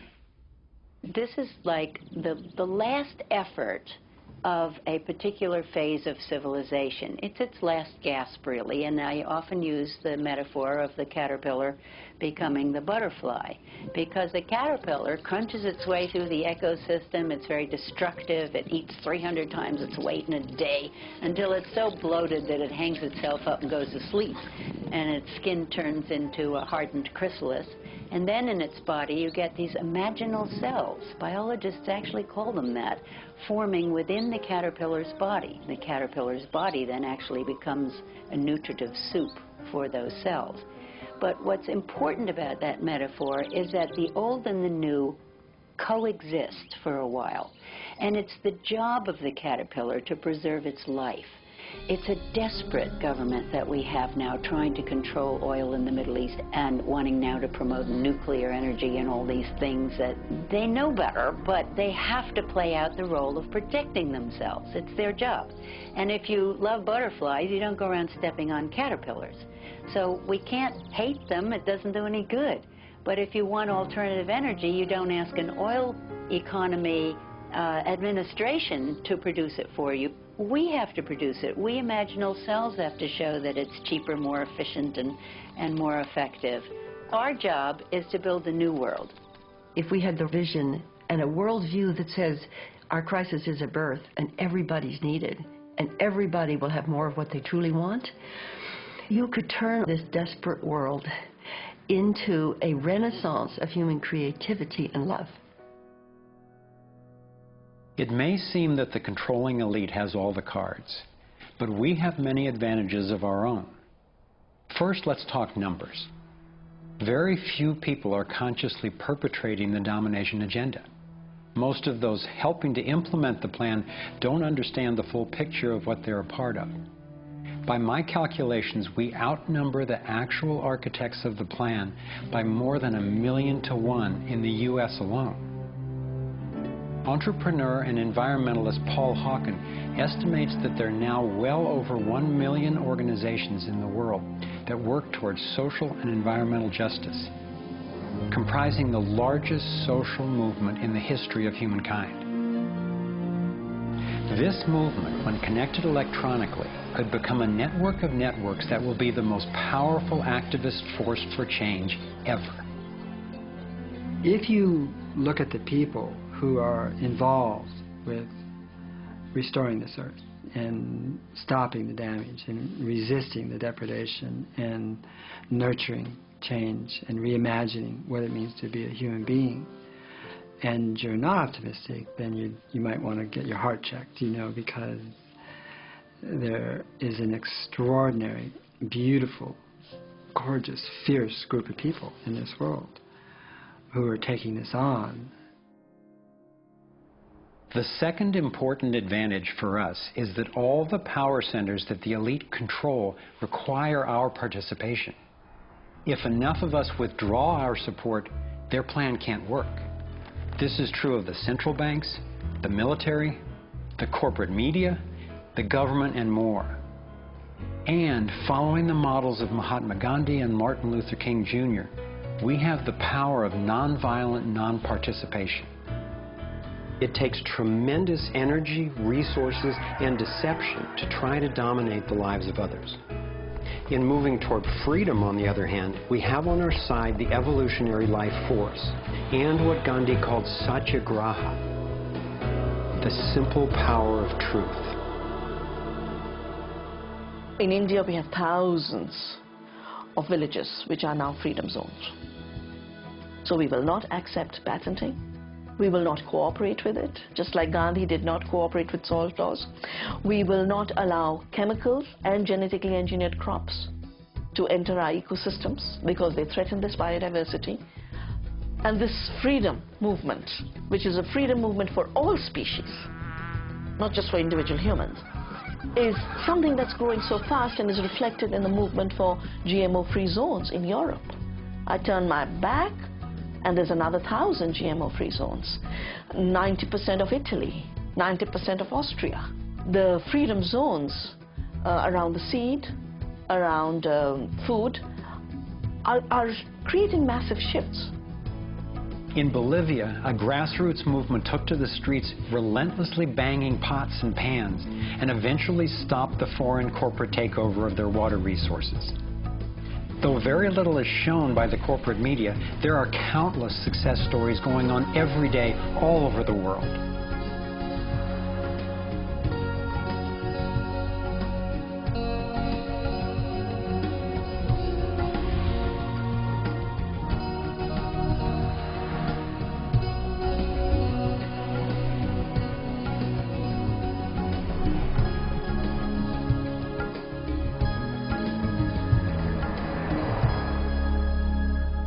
I wasn't willing to make this film until I knew there were responses that are a match for the crisis.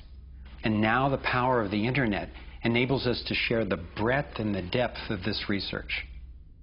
We've spent years creating a vast website, thrivemovement.com, that brings it all together and makes the information and what we can do about it accessible to everyone. Here you have your very own Navigator module to go deeper into the main subjects covered in the film: code, problem, and solutions.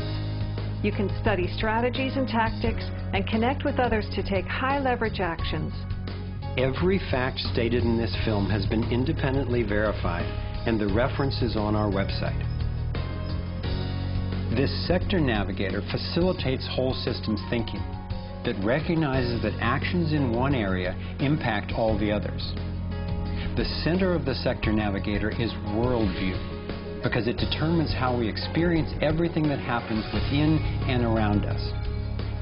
In every sector, you'll find critical issues, resources, group strategies, and individual actions to peacefully and productively affect real change.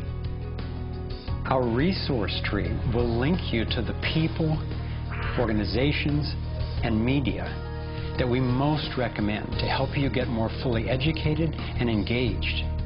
I was encouraged to find that there are a minimum number of actions which, working together, can tip the scales. It's not endless. Once we see the big picture, we'll look at what each of us can do to help accomplish it. Let's take a look at the strategic antidotes to their economic domination.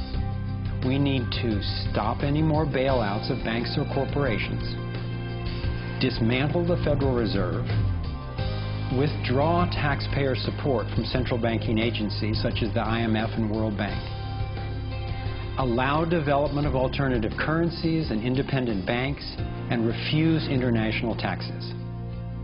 My main emphasis is on solutions in the U.S. because that's what I know best.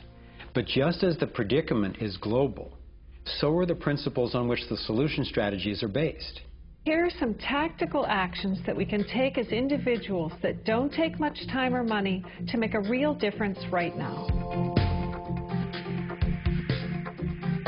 Get informed, speak up, and connect with others. Bank locally. When we move our money out of the big centralized banks and into locally owned banks and credit unions, we defund the problem and fund the solution all in one move. Buy and invest responsibly. Every dollar you spend sends a message. Join the movement to audit and end the Federal Reserve. It's robbing us. Join a coalition to keep the internet fair and open. Don't let anybody take control over it. Support independent media.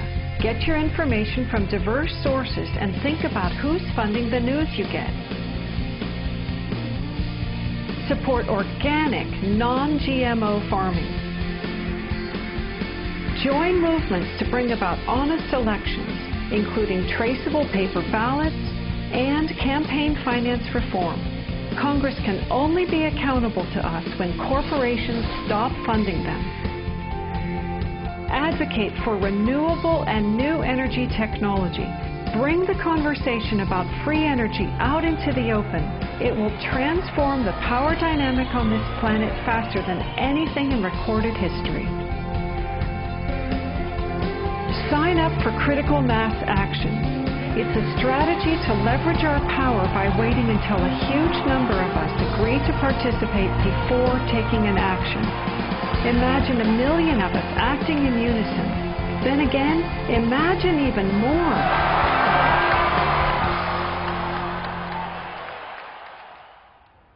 I've been inspired by how many grounded solutions and real-life problem solvers there actually are. Aqeela Sherrills is one person whose work especially touched me. He helped broker a gang truce between the Crips and Bloods. One of the things that we discovered in the process of waging peace in the neighborhood was that conflict is healthy.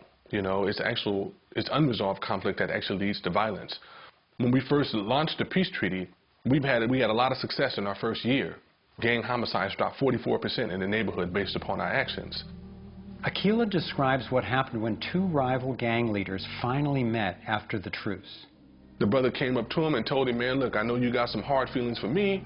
You know, maybe I got some hard feelings for you. He said, but because of this truce, man, he said, I'm willing to put all of that to the side. And he stuck out his hand. He hugged him and he said he closed his eyes because he was preparing for a sharp, a knife to enter his back. He was waiting for the, for a bullet, to be shot into his stomach. But he said after a few moments, he held that embrace. He realized that, that it was genuine. I believe that having a clear picture of our potential is as important as uncovering what stands in its way. So I want to take you to a possible world of the future. It's a world the elite would have you believe is an impossible pipe dream, but I'm convinced it's a world that is utterly within our grasp. We can create a world where people can thrive, where we can feel safe and secure. The air, water, and food are clean. A world where communities are capable of producing their own energy and food, and trade is open and fair. Rather than focusing on punishment, instead justice restores lives and losses. Insurance pays doctors to keep people healthy. Education is voluntary, serving the needs of individuals instead of corporations. We get honest feedback from independent media. There are no subsidies and no bailouts.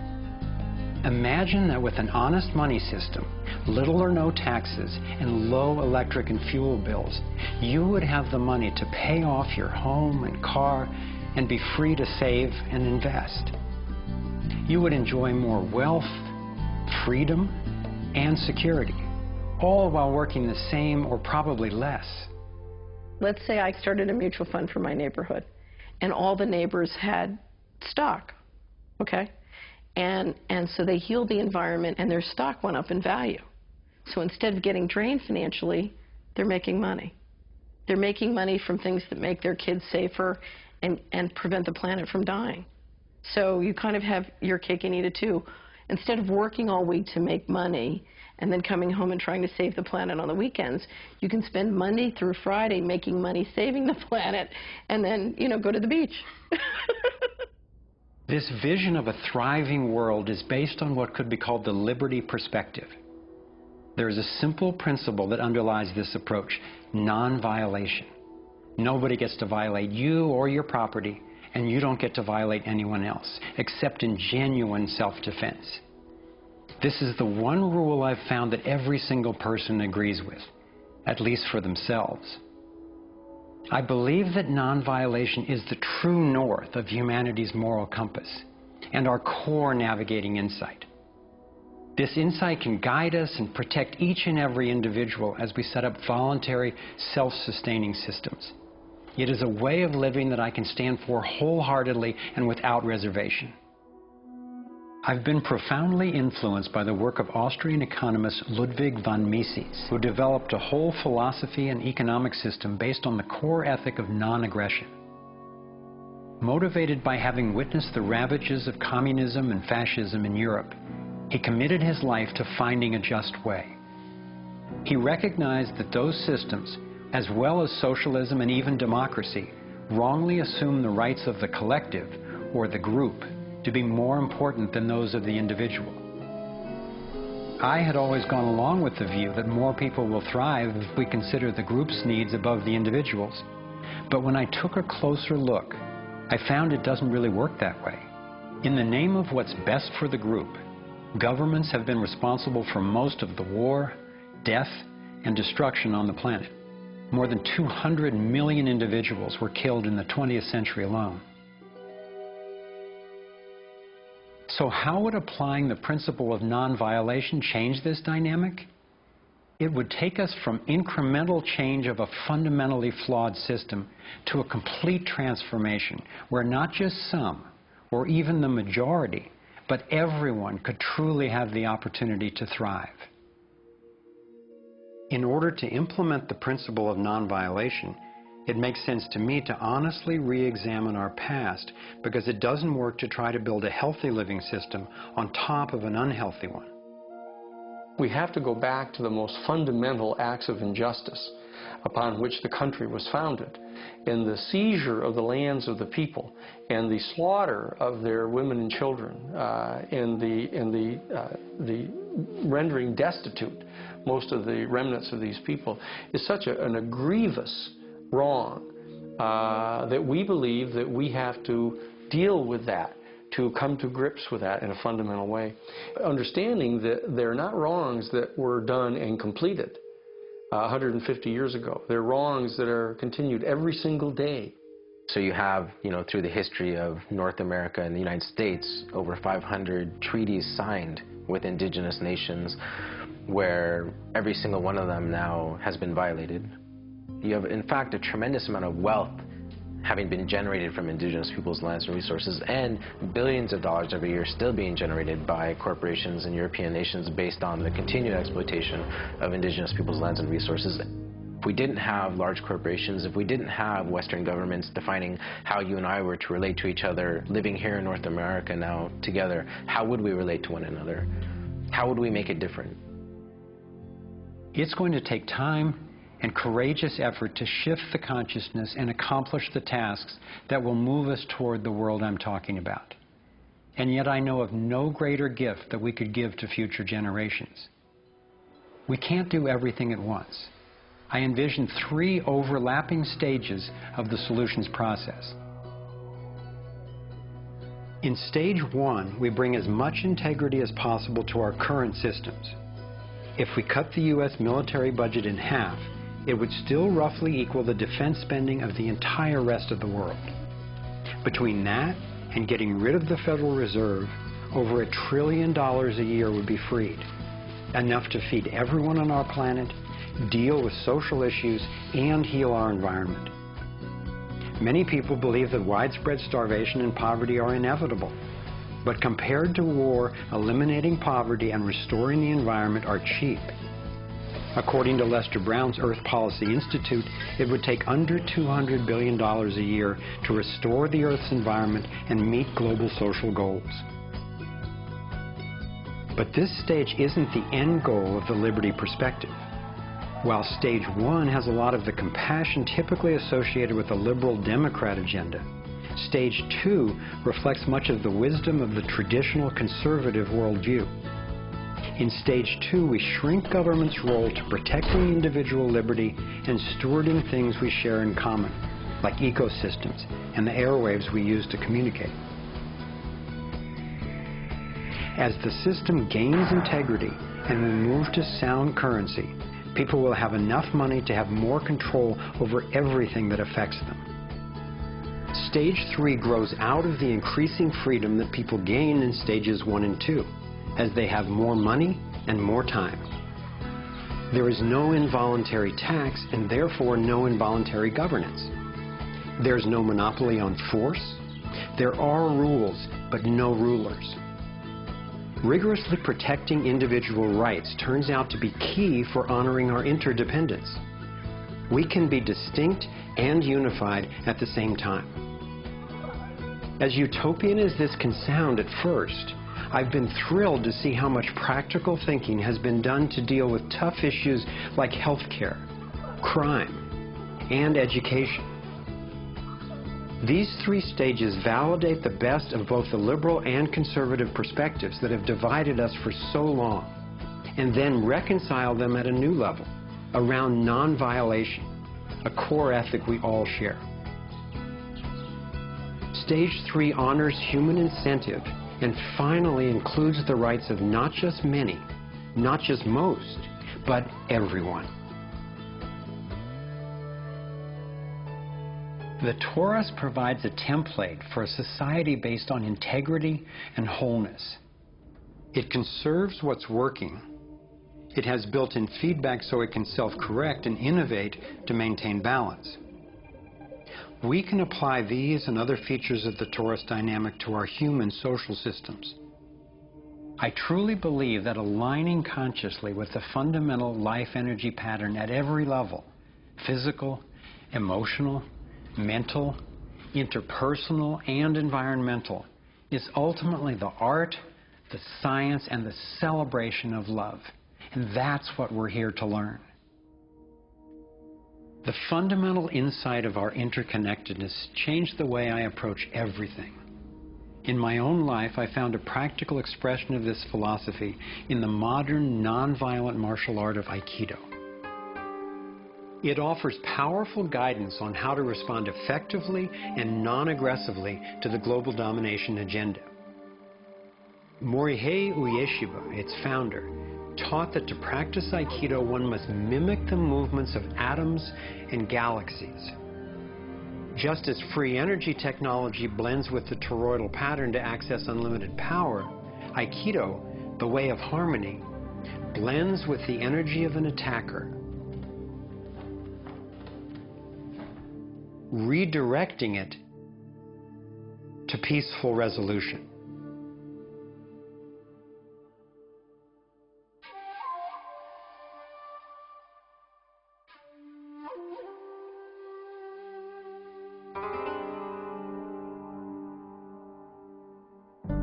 Gandhi and King applied these principles of non-aggressive power at the economic and social levels.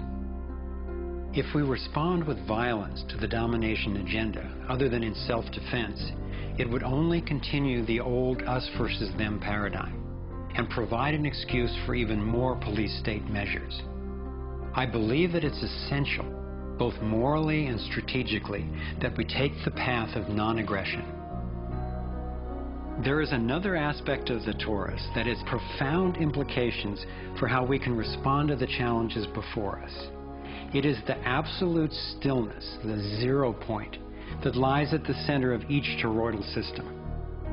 I believe that you and I, as well as every other being, are Taurus energy fields, centered by stillness and each connected to one another and to the boundless consciousness of a living universe.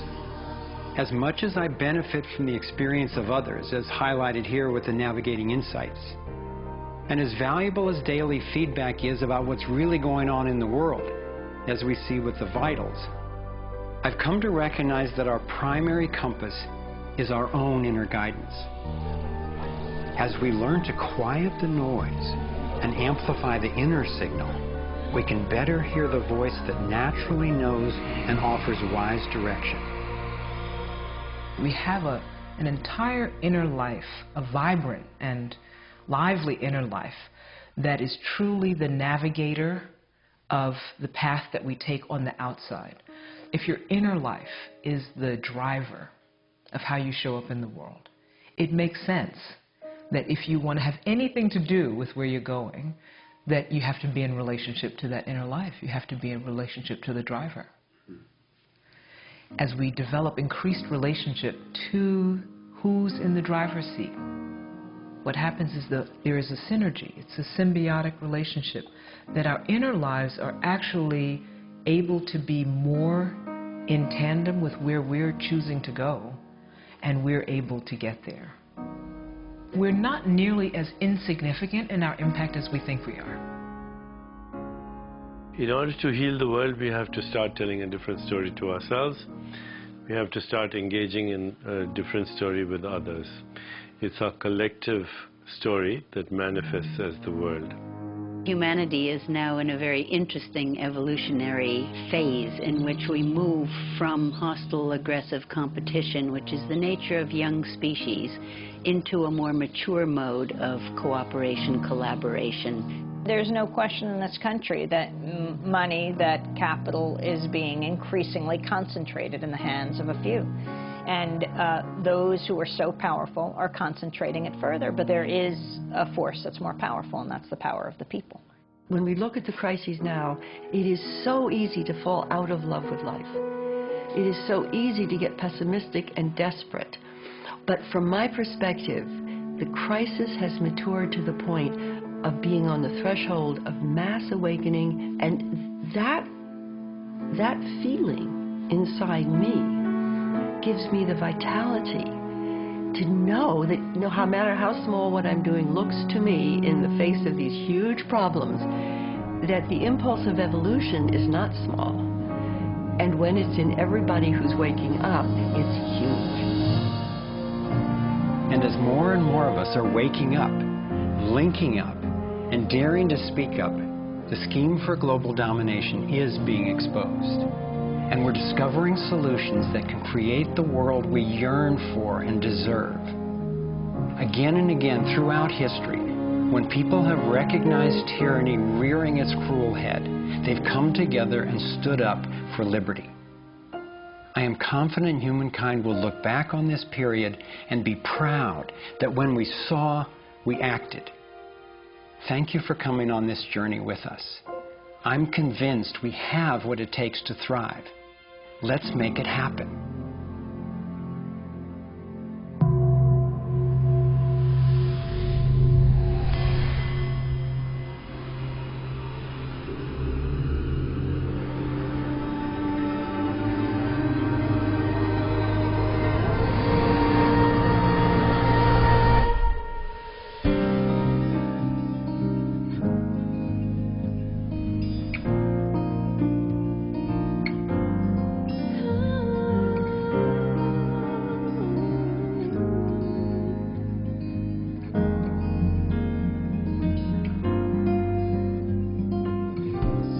Repeating, the earth is speaking, saying time has come to wake up from the nightmare of life.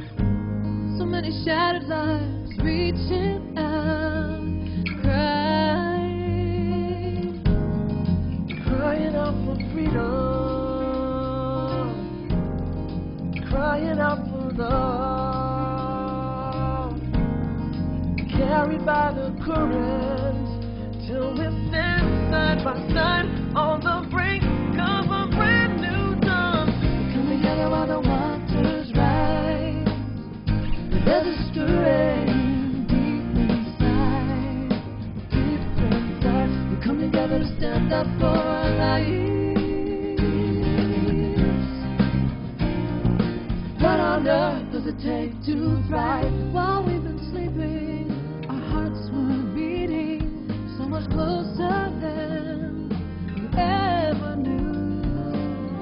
Beneath the noise, there is an inner voice whispering, clear and true.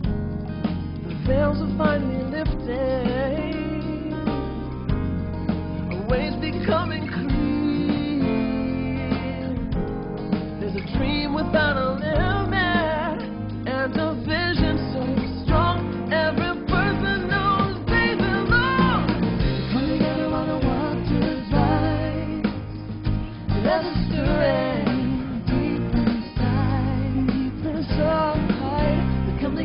stand up for our lives. What on earth does it take to thrive? Come together while the waters rise.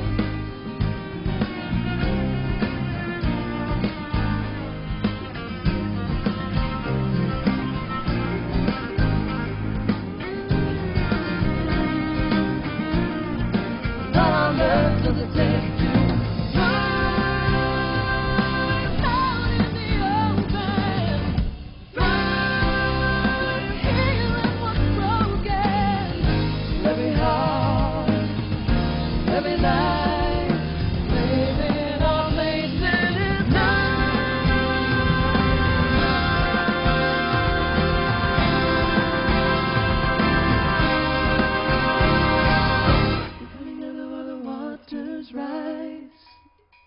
there's a stirring deep inside, deep inside. Come together to stand up for our lives.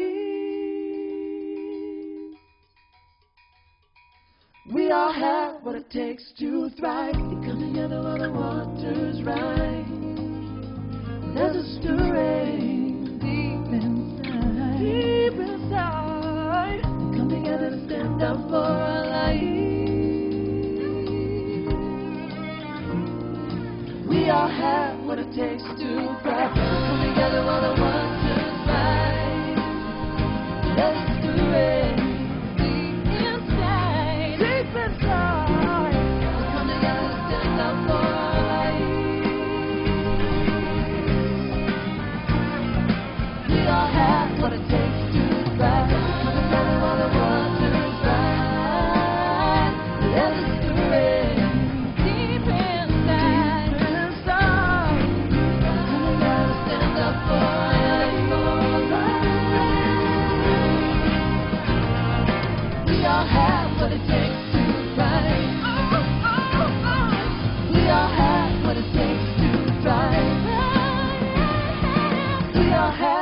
it takes to thrive.